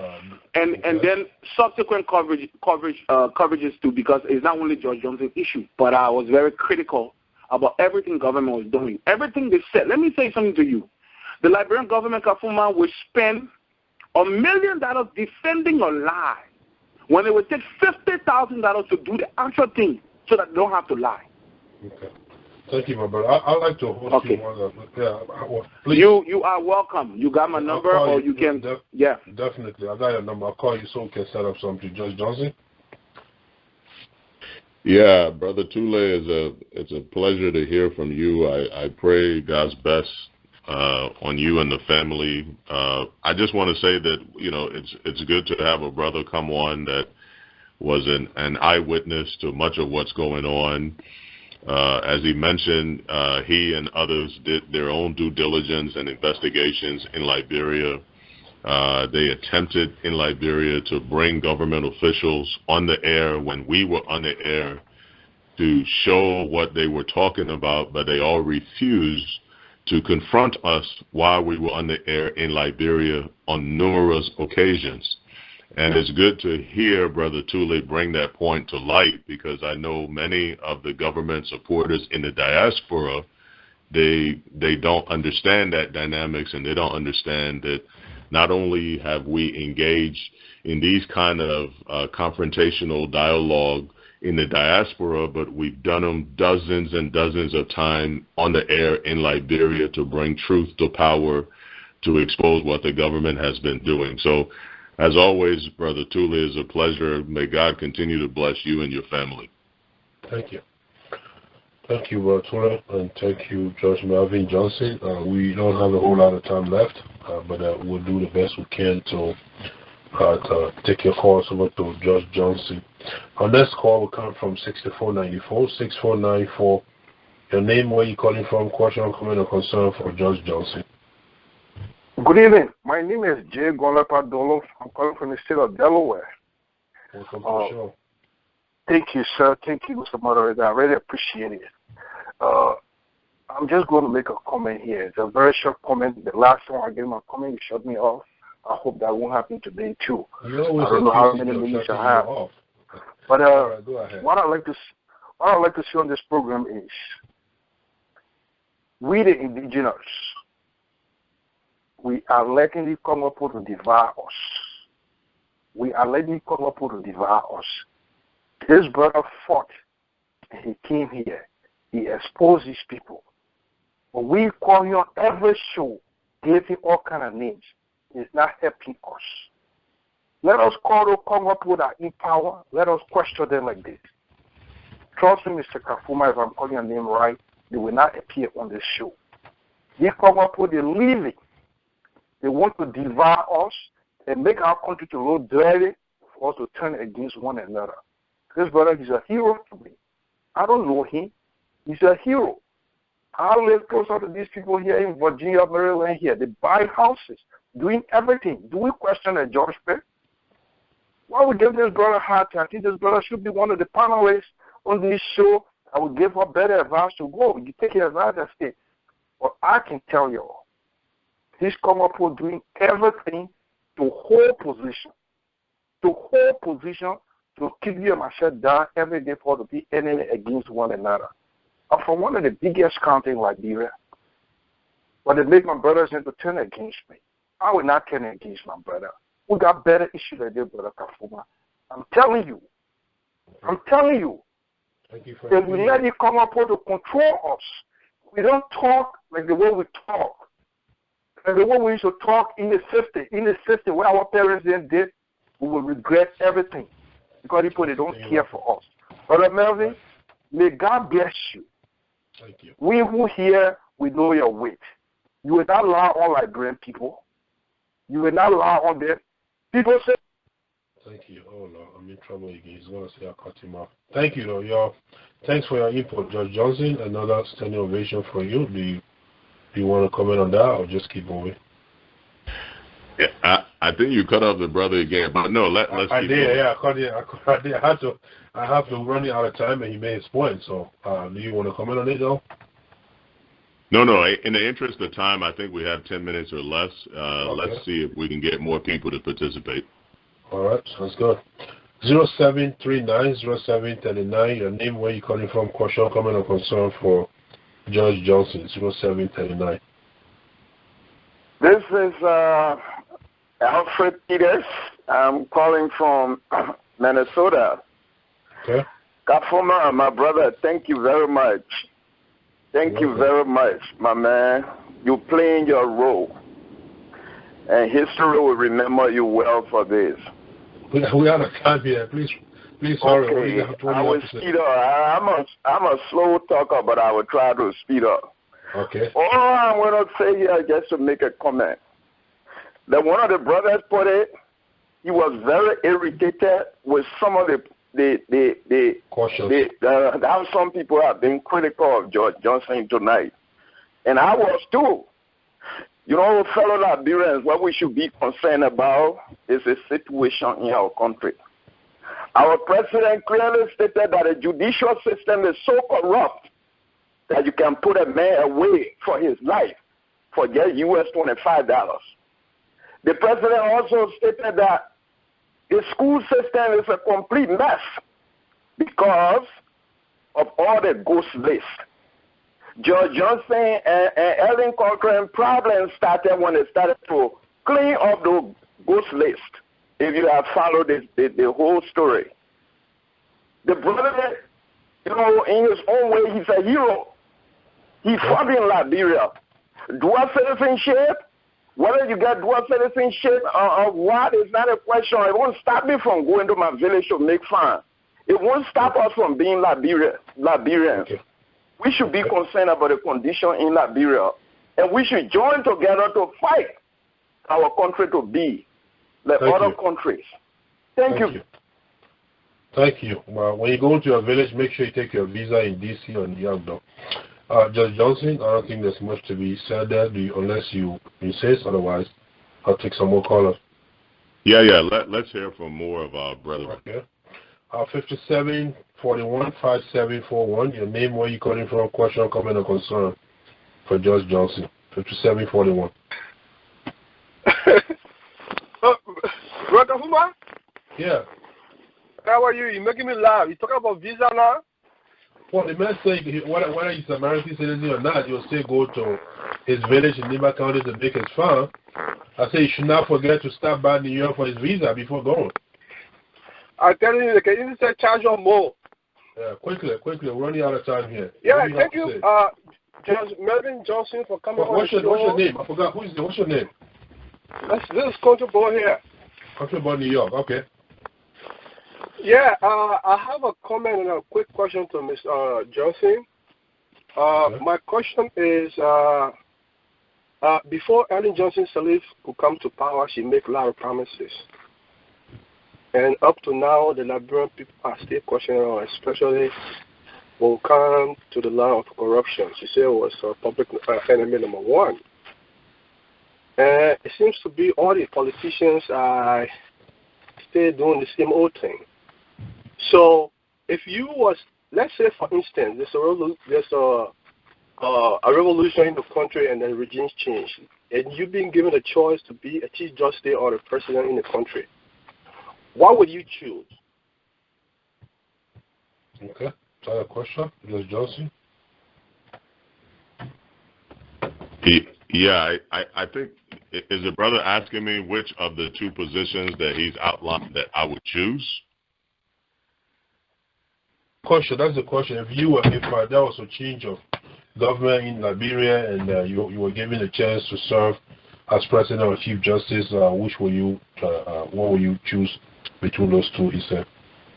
Oh, I see. I have no idea where he's going with it. Yeah. Well, first of all, I'm honored that he would even think of me in that way. But the answer and the truth is that I never do anything without the leading of my Lord and Savior Jesus Christ. When I started the intro earlier and I mentioned the other wars on behalf of Liberians that I have been fighting now for over a decade, I didn't choose or get in those wars without much prayer and supplication to the Lord to make sure that I was in the place and doing what I needed to be doing. And so to answer your question truthfully, my brother, whatever God would have me do for the cause of our people, whether it be as a teacher, whether it be in whatever capacity, as long as it's something that God would have me do for the cause of our people, I would be more than happy to do it with every fiber of my being and do it to the best of my ability, because I hold to the notion that at the end, when it's all said and done, the only thing that'll matter for me would be that my Lord, my Savior, Jesus Christ, says to me, Melvin, well done, my good and faithful servant. And in order for him to say that, then I should be doing what he would have me do, and I should be where he would have me to be. Thank you. Judge Johnson, before I take another call, I want to ask you, can you think of a single thing, not one, not two rather, just one thing, one positive thing about the Ellen Johnson Sirleaf government in the almost going on 12 years now? Can you think of one thing? We've had peace. We've not had war. We've not had people dying as in other instances, and certainly we thank God for that. And you think she played a major part in that, right? I think she has, directly and indirectly. I think that given the international support that she's received because of the expectations that everybody had of her and the hopes that everybody had for Liberia, I think she directly and indirectly played a role in that. And so, I'm grateful to God that our people, at least, we've experienced peace, even though we've not had the roads and the water and the light, the education, the medicine, etc., that we all had hoped for. But at a minimum, we've got peace, and we're grateful to God for that. Thank you. Thank you, Judge Johnson. 8432-8432, your name, where you calling from? Your question, comment, or concern for Judge Johnson. 8432. Yes, my name is Bush Study, and I'm calling from Dallas, Texas. Okay. How are you, Mr. Judge Johnson? I want to ask a question. We're not hearing you. We got to start. We're not hearing. There's so much echo. Okay, the line just dropped, so I'm assuming hopefully it's going to come back. So let me take these few of these follow-up callers, and as we prepare to call it a night. 5454-5454. Your name and your quick follow-up comment or concern, question for the judge. My name is Chico Negoto Sudi again from Madison, Wisconsin. Mr. Johnson, I have this concern. You have become contradicted yourself. The brother just asked you what good about the government, Ellen Johnson government, and you say, yeah, peace. She contributed a lot of peace. But it is with this same peace you are again escaping justice. The reality, to be honest with you, I would say to you that we all believe that there is corruption in the government, okay? And the issues of fighting corruption from a distance, now you are training, you are going back to a war crime code, this government was in existence, and the war was prior to the current regime.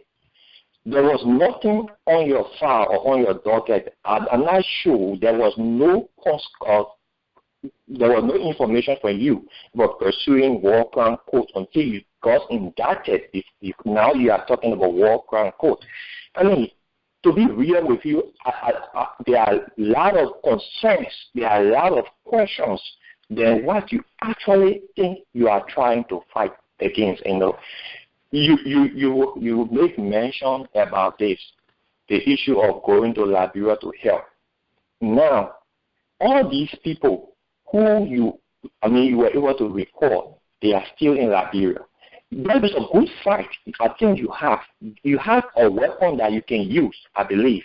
But if at all you are not on the ground and you are sitting over here and you are claiming all the good fight you want to fight from a distance, it raises a lot of concern.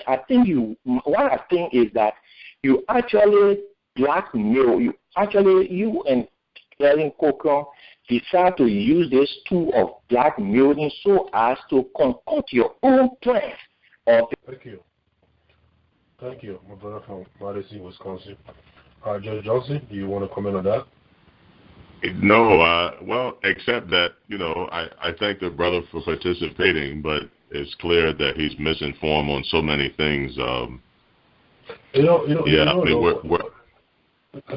his point that now that you talked about going to up to the hill, talking about trying to push for war crime, you will agree that that's very recent, or that's something you started after you returned from Liberia, right? Is that correct? The effort about justice for the Civil War? No, the effort about the War Crime Tribunal specifically, that started after the indictment, after you returned from Liberia. Is that correct? Yeah, but that has nothing to do with the alleged indictment. What it has to do with it, Judge, is the fact that some of the people who financed the war, as you rightly stated, those who sat on the fence, those who supported in the darkness, and those who did it broad daylight, include allegedly the current president. And on this show before, it was established that you also campaigned for the president. Before she became president of her first term, it was said that you accepted that you went around this country campaigning for her, knowing fully well that she was allegedly one of the secret financiers of the war. How do you respond to that? Yeah, my brother, you and the caller attempting to mix various issues and give the impression that they're one and the same. For instance, when you mention one positive thing about this administration, and I mentioned that we have not been at war, we have peace, then the caller says, well, that's contradictory because you're saying that there's been peace, but then you're saying you didn't have peace in Liberia. And those are two separate issues. No. I'll understand the peace part. The peace part, you can have peace somewhere and still lacking justice. So as far as you contradicting yourself there, that's not my word. I'm just talking about the fact that you're talking about going to the hill, trying to recommend a war crime tribunal taking effect because there are people who sponsor the war, who finance it. We know that. But wasn't there a time also when you went around this country campaigning for Madam Ellen Johnson Sirleaf to become president? Yeah, that's what I was about to address. I did go around the U.S. asking Liberians at the time to choose preparation over promises. Now, specifically what I meant was that after the first term of Ellen Johnson Sirleaf, the national debt that we had been forgiven. The international support was in our favor. We had momentum, and I felt that Liberia was poised to do great things under the leadership of Ellen Johnson Sirleaf, as opposed to the other candidates that were vying for the position who were merely making promises. I felt that there had been some preparation made in order to do great things for Liberia, to be able to bring electricity, to be able to bring water and so forth, and our infrastructure, healthcare sector, etc. So I felt that much preparation had been made in order to do those things, but like everybody else, I've been sorely disappointed. But me feeling at the time, taking the position and urging our people to choose the preparation that had been made over the mere promises that had been made is separate and distinct from wanting justice for the Civil War and the atrocities that my family and thousands of Liberian families have experienced. Those are two separate, unrelated issues. Okay, thank you. 2017 is around the corner. Another presidential election is coming up. Are you going to be campaigning for anybody this time? Well, I wasn't campaigning before, and so no, I don't have any plans to campaign for anybody right now. The causes that I have been fighting, I will continue to fight those causes. As I mentioned at the intro of the show, these are causes that I've been fighting now for well over a decade plus. And for now, this is where God will have me to be. When he changes my marching order, then I will change. Okay, all right. Thank you, Judge Johnson. This guy who got caught up today, he just came back, so let's go back to him and see before I take anyone over him. Dallas, Texas. What's your name again? Bush, that is? Right. Bush. Yeah, you got disconnected. Yeah, I'm sorry. Just about the time I got unmuted, my phone died. I have a question for Judge Johnson. Judge Johnson, how are you this evening? But before I ask my question, I wanted to say thank you for being on this program to actually clear the air. I haven't been opportune to listen to you in the past, but having listened to your intro and everything, because I've been on the program from the start tonight, I think you've done a lot of wonderful things that most of us Liberians should be doing, but we haven't built up the guts, or maybe we haven't been opportune to do it. And those steps that you took, you and Ellen Cochran, they were brave steps, and I think that's the first step to help corruption, because we see that the situation with corruption is not going away. It has developed into three phases from what I see now, because it went from rampant corruption to number one enemy of the state, and now it's become a vampire to development. So apparently corruption is not going away. My question is, I'm going to ask you about your nationality, because I work closely with the Dual Citizenship Committee, but I don't blame you for not wanting to disclose your status because of the way the issue is being handled in Liberia. So my focus is actually on the actual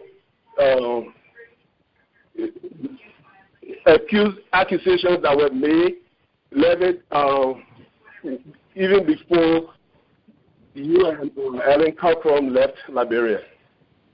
Okay. There was a speaker earlier who said, I think it was Mr.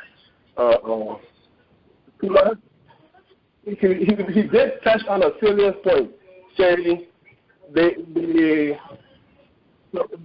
Ellen Cochran got in trouble before the recording started because she had to get her way out of the trouble, and you were working with her closely, so apparently the both of you worked together to get her out of this problem that she was in. And so it was necessary to initiate these recordings to get other people implicated so that people would see that it wasn't just Ellen or it wasn't just you and Ellen. The entire government was into systemic corruption. So I just want you to clarify for me, when exactly did the recording start? Okay. My brother, I this question before, but sometimes when people come on. Yeah, go ahead. When we were in Liberia, my brother, working at the airport for the people, we took several measures that were unwelcome by the president and members of her corruption clique. We discovered there at the airport, as it has been proven repeatedly in different sectors of the government, that there were ghost employees. When we received the tip of the ghost employees at the airport, we sent out a memorandum to all of the airport employees, in essence telling them that there was a new legal advisor at the airport, there was a new managing director at the airport. We had appreciated from a distance the work that they had been doing over the years. We've appreciated now close up the work they are doing. And so in an effort to show appreciation for every employee, the next pay period, which I believe was going to be later on that week, that at the next pay period, the managing director and the legal advisor would be there with the paymaster to personally shake everybody's hand and say thank you for a job well done, and to encourage everybody working together to move Liberia forward. In part, we did that because we did want to meet the individuals with which we were working. In part, we did that in an effort to uproot the ghost employee system that this president runs along with her corruption clique. After we put that in place, we discovered that around 30-some-odd% of the employees who clearly knew that it was payday never showed up for their checks. And so it became clear that those people were ghost employees. Now, the salaries for those employees that never showed up and ultimately just never showed up, period, not just on that day, but never showed up for their checks, we took those monies and we issued a pay raise for the average employee at the airport.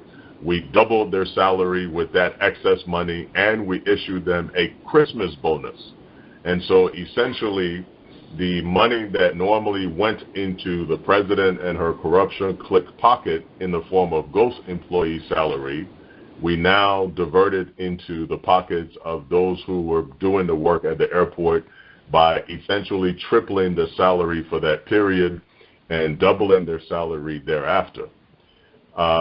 Another measure we took immediately when we were at the airport is we discovered that the airport had a gas station that was supposed to have been used to fuel the equipment and vehicles at the airport. But we soon discovered that, again, the corruption clique were using that gas station to fuel their girlfriends' generators in the city and elsewhere, that some of them were even using that gas station to supply their private gas stations in different places. Immediately, we changed the provisions, the protocol at the gas station, and we required that every gallon of gas before it left that gas station, that the recipient had to put not only their name and employee number, but that we had to record the year, make, and model of the vehicle that the gasoline was going into. Of course, that immediately curtailed some of the corruption and stealing by the government officials. Just quickly, another measure that we took is the airport has a VIP lounge. The purpose of that lounge is that those who are purchasing first class, business class tickets to and fro Liberia would be able to cool off and relax in the lounge in between flights. And the airport, as part of the service, would provide complimentary alcoholic, non-alcoholic drinks, as well as snacks for those passengers. When we audited the lounge, based on the inventory that had been ordered compared to the business class passengers that had been logged by the airlines, in order for the numbers to make sense, basically the numbers suggested that we were being told that basically each passenger was consuming around 20-something bottles of beer and liquor before and after these flights, which isn't true. So clearly, that was another means where the government officials would fill out these bogus vouchers, they call them, which are invoices, to steal money again from the people. We sent out a memorandum to all the vendors, mostly Lebanese vendors in the Robertsfield, Harbel area, telling them and congratulating them for the work they had done with the airport prior to us being there, but letting them know that we had discovered some improprieties. We were not directly accusing them, but we wanted them to understand that going forward, if we found any impropriety that involved their entity, not only would we expose the government officials involved, but we would expose them equally as well. And so, in a nutshell, those were some of the measures within a couple of weeks of us being in Liberia that we started taking. After we started taking those measures was when we were hearing the threats and the rumors of threats and plotting to get rid of us. And so it was at that point we started the recordings, which were months before we left Liberia.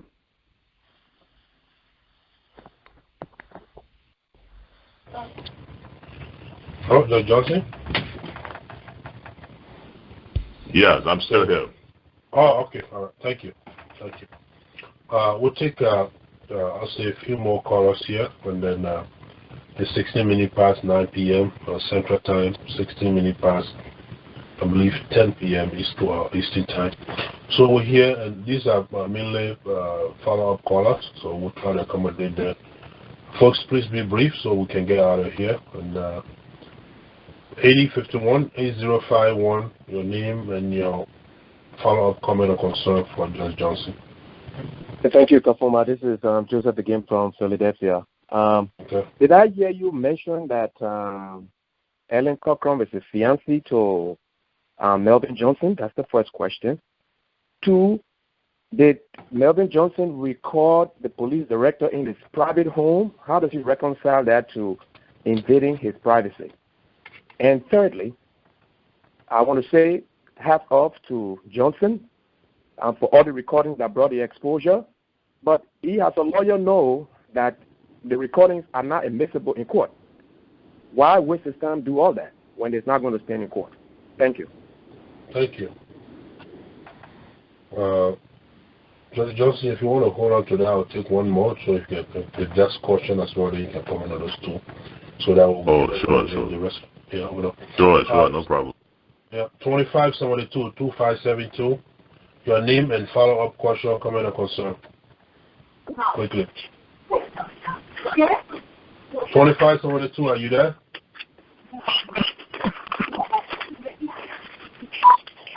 Hello? 2572? Yeah, hello, are you there? What's your name again?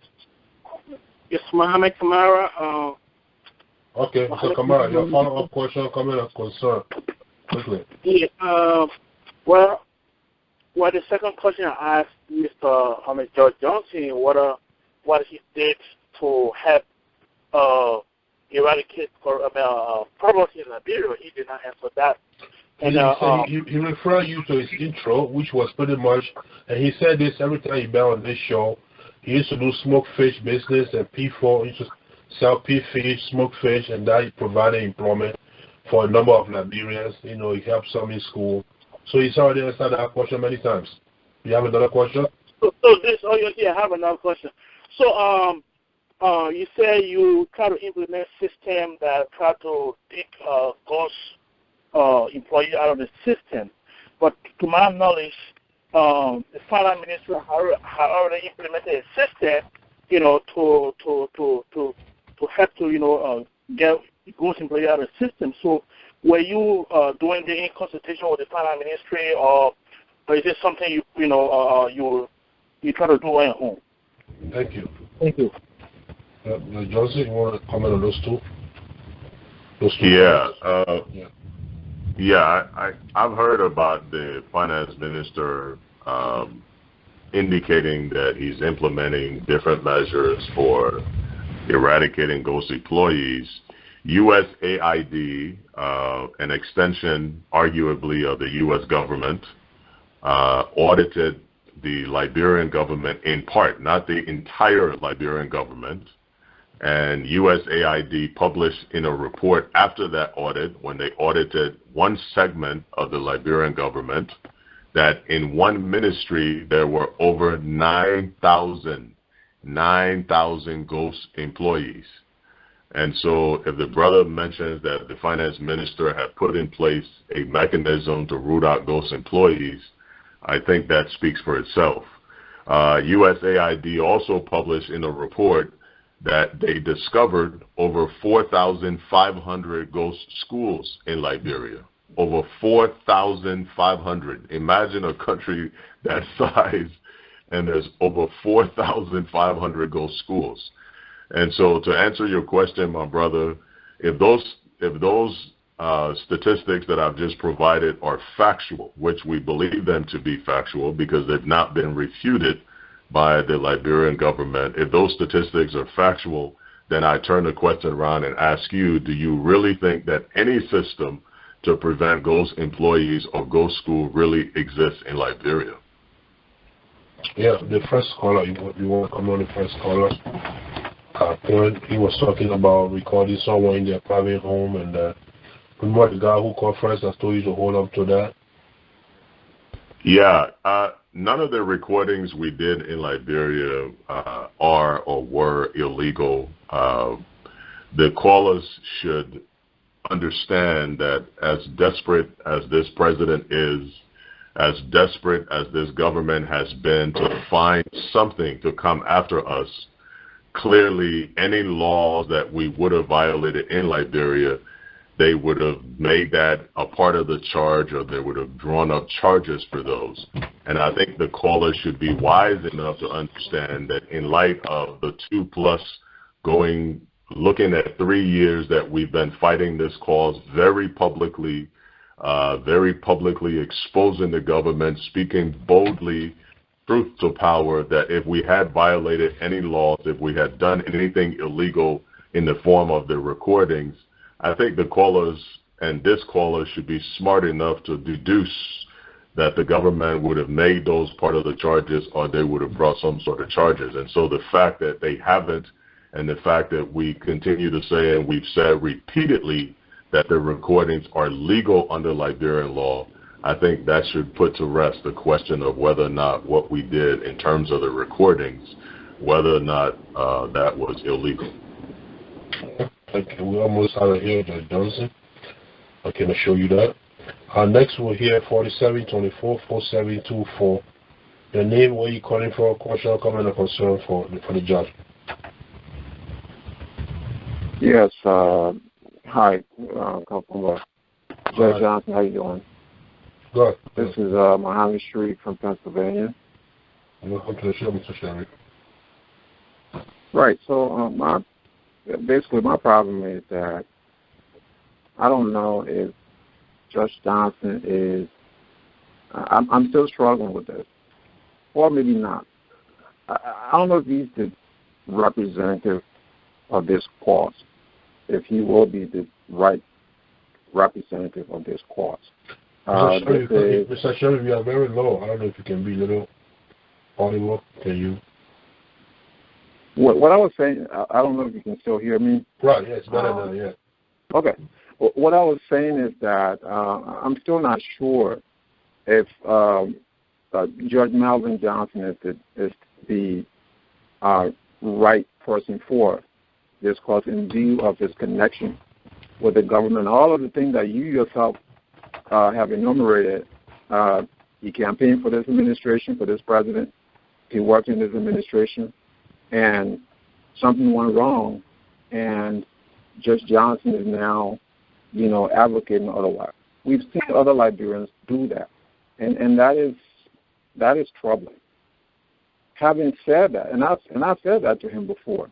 So in order for him to really get support from someone like myself, is that he can go back to Monrovia and exonerate himself. This case has garnered international attention. Obviously, there's international awareness. And so I believe that this government, the government of Liberia, will not be stupid to do anything harmful to him.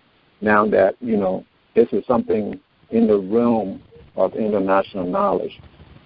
But having said that, recordings are nothing new. We all remember the case of Chia Chippo. Chia Chippo was the Chief Justice of the Republic of Liberia. And a resident judge, went to the office of the Chief Justice with the president's girlfriend and tried to bribe the Chief Justice. Chief Justice Chippo put this judge and the girlfriend of the president on live television.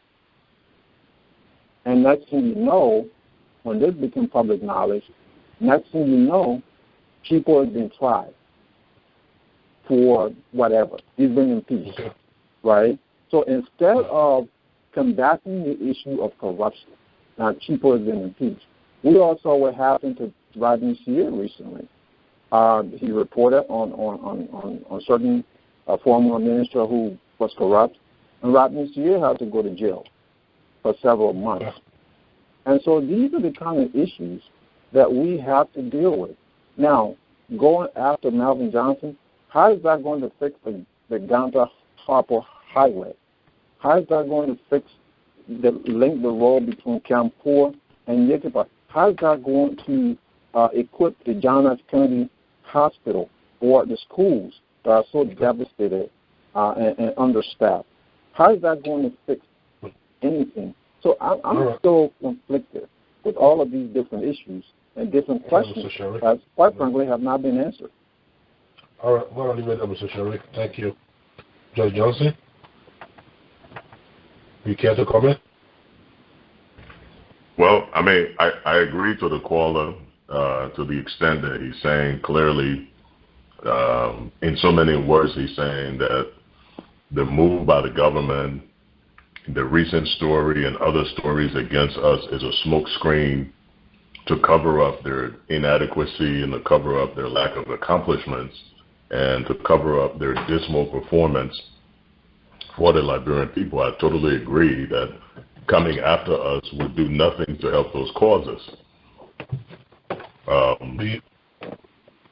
ahead. No, I'll tell you, are you done? Yeah, I do. I am. But do you also agree with him that, in order to win, the trust of someone like him or many other people, that you have to go to Liberia and accelerate yourself, and giving the international attention that this corruption allegation case, has attracted, that nothing will likely happen to you. Do you agree with that too? No, I don't agree with him. The president has said clearly that the judicial system is not trustworthy. And so I say to the caller, if the very president that we have been exposed condemns the judicial system, and you have the top 3 security officers in the country directly advising us of our possible capture and death and murder, how do you combine those facts and say that you think somebody should go home to fight in such a system with such people holding guns and leading those kinds of efforts? So no, I clearly don't agree with him. I understand where he's coming from. I think he's removed from the realities that are on the ground in Liberia, but I definitely understand where he's coming from. I'll just take 2 more follow-up callers, folks, and then that will be it. We'll come back, have Judge Johnson do his closing remark. Every good thing must come to an end, right? I'll take the first of 2 follow-up callers, which is Dr. Kula from Georgia. Dr. Kula, welcome back to the program. Your follow-up question, comment, or concern? Yeah, my concern is, and those that are saying they're irritated because we asked about whether he's an American citizen or not, the issue is not really so much his citizenship. The issue is his credibility. If and another caller said that if the messenger's credibility is in question, then you can't really get the message across, and people won't buy into it. And this man's credibility is in question. One, when he came on the show, the first thing he said was he's not suspended for practicing law anywhere in America, and it's wrong and blah blah. It's not true. Blah blah blah blah blah. Then later on, he comes back and says, he got some sort of suspension, which is a slap on the wrist, and blah, blah, blah. Well, somebody sent something to me straight from the website of the Georgia Bar, and it says that he has what is called an OGC suspension, and basically it's a Supreme Court order suspending the lawyer, okay, and it's a form of public discipline where the attorney is ineligible to practice law in Georgia for a definite period of time or until satisfaction of certain conditions imposed. The Supreme Court of Georgia, right? Exactly. But he's making this thing seem like it's a slap on the wrist. He didn't sign something. It's a scrivener's error, blah, blah, blah. So the issue here is the credibility of the messenger. And then the message he keeps sending was that he was fighting corruption, when in fact the issue began. They started going to people's homes, went to Clarice Job, the former senator, went to other people's homes and recorded them by asking leading questions, trying to get out of a situation. And in fact, this whole genesis, let me just say one more thing. This whole thing started when a gentleman by the name of Pitt Harmon went to Liberia and was contracted by the airport to do some security work at the airport. When he was treated a certain way, I think he wrote a letter or reported, and then they started doing investigations on the airport and finances and so on and so forth, and realized that monies were wired into Melvin Johnson's private account in Georgia. And Melvin even admitted on another program that that money was wired into an escrow account. Now he's saying there was no money wired into an escrow account. It's a credibility issue. Dr. Kula, thank you. You've made a point. I just want to ask you one question, though. I'm just playing the devil's advocate. Assuming that Judge Melvin Johnson credibility is called to question, like you said it. What has that got to do with the recording, though? It's like if someone was videotaped, like we're saying in the case of alleged police brutality, does it even matter who did the recording, whether they are credible or not?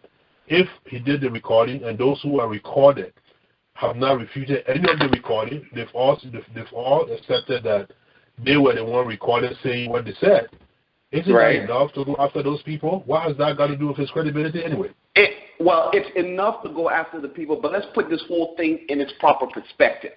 Here you are, you have certain issues with corruption that's against you, and people are coming after you. And then you start going to other people, asking them questions. Oh, did I do this? Asking them leading questions, and then they say, oh, no, somebody doesn't like you, blah, blah, blah, blah, blah. And you say, oh, you're using that as evidence that no, people were after you and this is not true. But then we've got evidence that you did wire money into your account, is what I'm saying. The fact still remains that he did wire money into his account. The fact remains that there's some issues with the Liberians in Liberia that he recorded, and they have to deal with all those issues. Yeah, let's deal with everything. Let's deal with the issues of the guys that he recorded, and let's deal with his issue. But he keeps trying to skirt his issue to build up the sentiments against the president on this corruption thing. But you have a role to play in this thing too, my brother. Thank you, Dr. Kula. Judge Johnson, Dr. Kula claims he has a document in his possession stating that the Supreme Court of Georgia has in fact suspended your license for Georgia. Do you care to comment? Yeah, Brother Kafumba, Martin Kula always tries to give the impression that he understands things when he doesn't. I think it's very sad that the first time he came on, he said that on another show he came on and claimed that my mother and I were involved, excuse me, in this saga. He said my mother was involved. At another time, he came on and said that we have some company in Minnesota that we're wiring money to. I know that perhaps he has a lot of free time on his hand, and he's gone through some horrific personal tragedies, and maybe he's suffering and in pain from those tragedies. But to sort of hallucinate and develop all these stories that money was sent to my personal account. The government of Liberia does not even allege that money was sent to my personal account. So I don't know what Bartoon Kula is coming up with. The best I can do is to tell him, Bartoon, I continue to pray for you. I wish you well, but it's clear that you're going through some stuff, and I just hope you get over it. Well, I'm not sure if that was the best intellectual response, but anyway. I'll take just one last follow-up call, and to the rest of you here that I may not get to my sincere apology, such is the case, but we'll be here next weekend with Senator Milton Terje. He will be with us to talk about the just ended constitutional review in Bond County with a provision that has caused so much debate. So Milton Terje will be here next weekend. 5741, last but not the least, comfortable from New York. Your quick follow-up comment or concern. 5741, comfortable? Yeah? Yeah, quickly. You got the last one. The last call. Yeah, Dr. Kula, I forgot to ask you concerning the secular state issue that is the hard-burning issue right now in the country. I don't know, where do you stand on that? And also, I want you really, because I'm a kind of a fan of George Melvin because when he's always on the line, I always like, whoa, I cannot believe a Liberian, is that articulated. So I want your point towards the secular state issue. Are you for it or not? Because it seems to be, my other question was not answered, but I want you to answer this question this time around to say I'm for it or I'm not for it. But what do you mean a secular state issue? Liberia is a secular state. You mean the campaign to Christianize Liberia? Is that what you're talking about? Yes. Okay, so is Judge Melvin Johnson for Christianizing Liberia or not?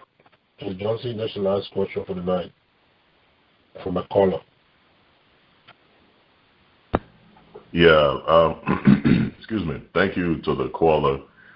To the caller and everybody listening, let me be clear, without fear or favor, that by the special grace of Almighty God through Jesus Christ, I am a blood-washed, redeemed, sanctified Christian believer and follower of Jesus Christ.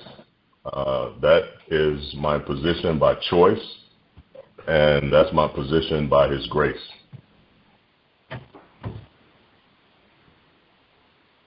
Is that it? Yes, sir. Okay, so that means you support without fear, favor, or anything for that matter. That's my position, yes. You support Christianizing Liberia. Okay. All right. Well, Judge Johnson, believe it or not, it looks like we've made it to the end. I don't know if our callers or one of you or the callers' expectations were met, but as I said, everything must come to an end, the good one and the bad one. So this is the part where I invite you again, just as we did from the beginning, for you to give us a closing remark. What is it exactly you want to leave us with? Yeah, thank you, Brother Kafumba. Let me say once more, praise the Lord for the privilege and the opportunity to engage in this dialogue. Let me say thank you to the listening audience, those that called in support, those that weren't able to call, even those, the likes of Bartum Kula, who appear to have personal problems and issues going on, those who are dissenting. Our voices all need to be heard, and so I'm just grateful for the privilege and the opportunity to address our people. I want to say that we will be releasing the rest of the recordings very shortly. We are resuming those efforts, especially the recording of President Ellen Johnson Sirleaf speaking to her role in the corruption in Liberia. And so we want to urge everybody to stay tuned. At the appointed time, Brother Kafumba, given the opportunity, we expect to play that recording right here on the air on your show. Again, thank you. Thank you to you, brother. Thank you again. Go ahead, brother. No, you go ahead. No, I was just going to say thank you to you again, and thank you to the listening audience. And, may God continue to bless every one of us and our families, and may God continue to bless Mama Liberia. Thank you so much, and we look forward to that next appearance, the one that will bring us the next recording, continuing the verse of the President herself. I think that's a big deal. We cannot wait, to hear that. So let me know. We will set up time for that immediately. As always, it is a pleasure, Judge Melvin Johnson, whether it's you or any other person. I take extreme pleasure in doing this. I don't get paid for it, but trust me, I love what I'm doing. So anytime, whether it's you or any other listeners here, if you think you have reason to be a guest, please talk to me. We can always arrange that. And Judge Johnson, have a wonderful night. My regards to Sister Ellie Conqueror. Let's all have a wonderful night, folks.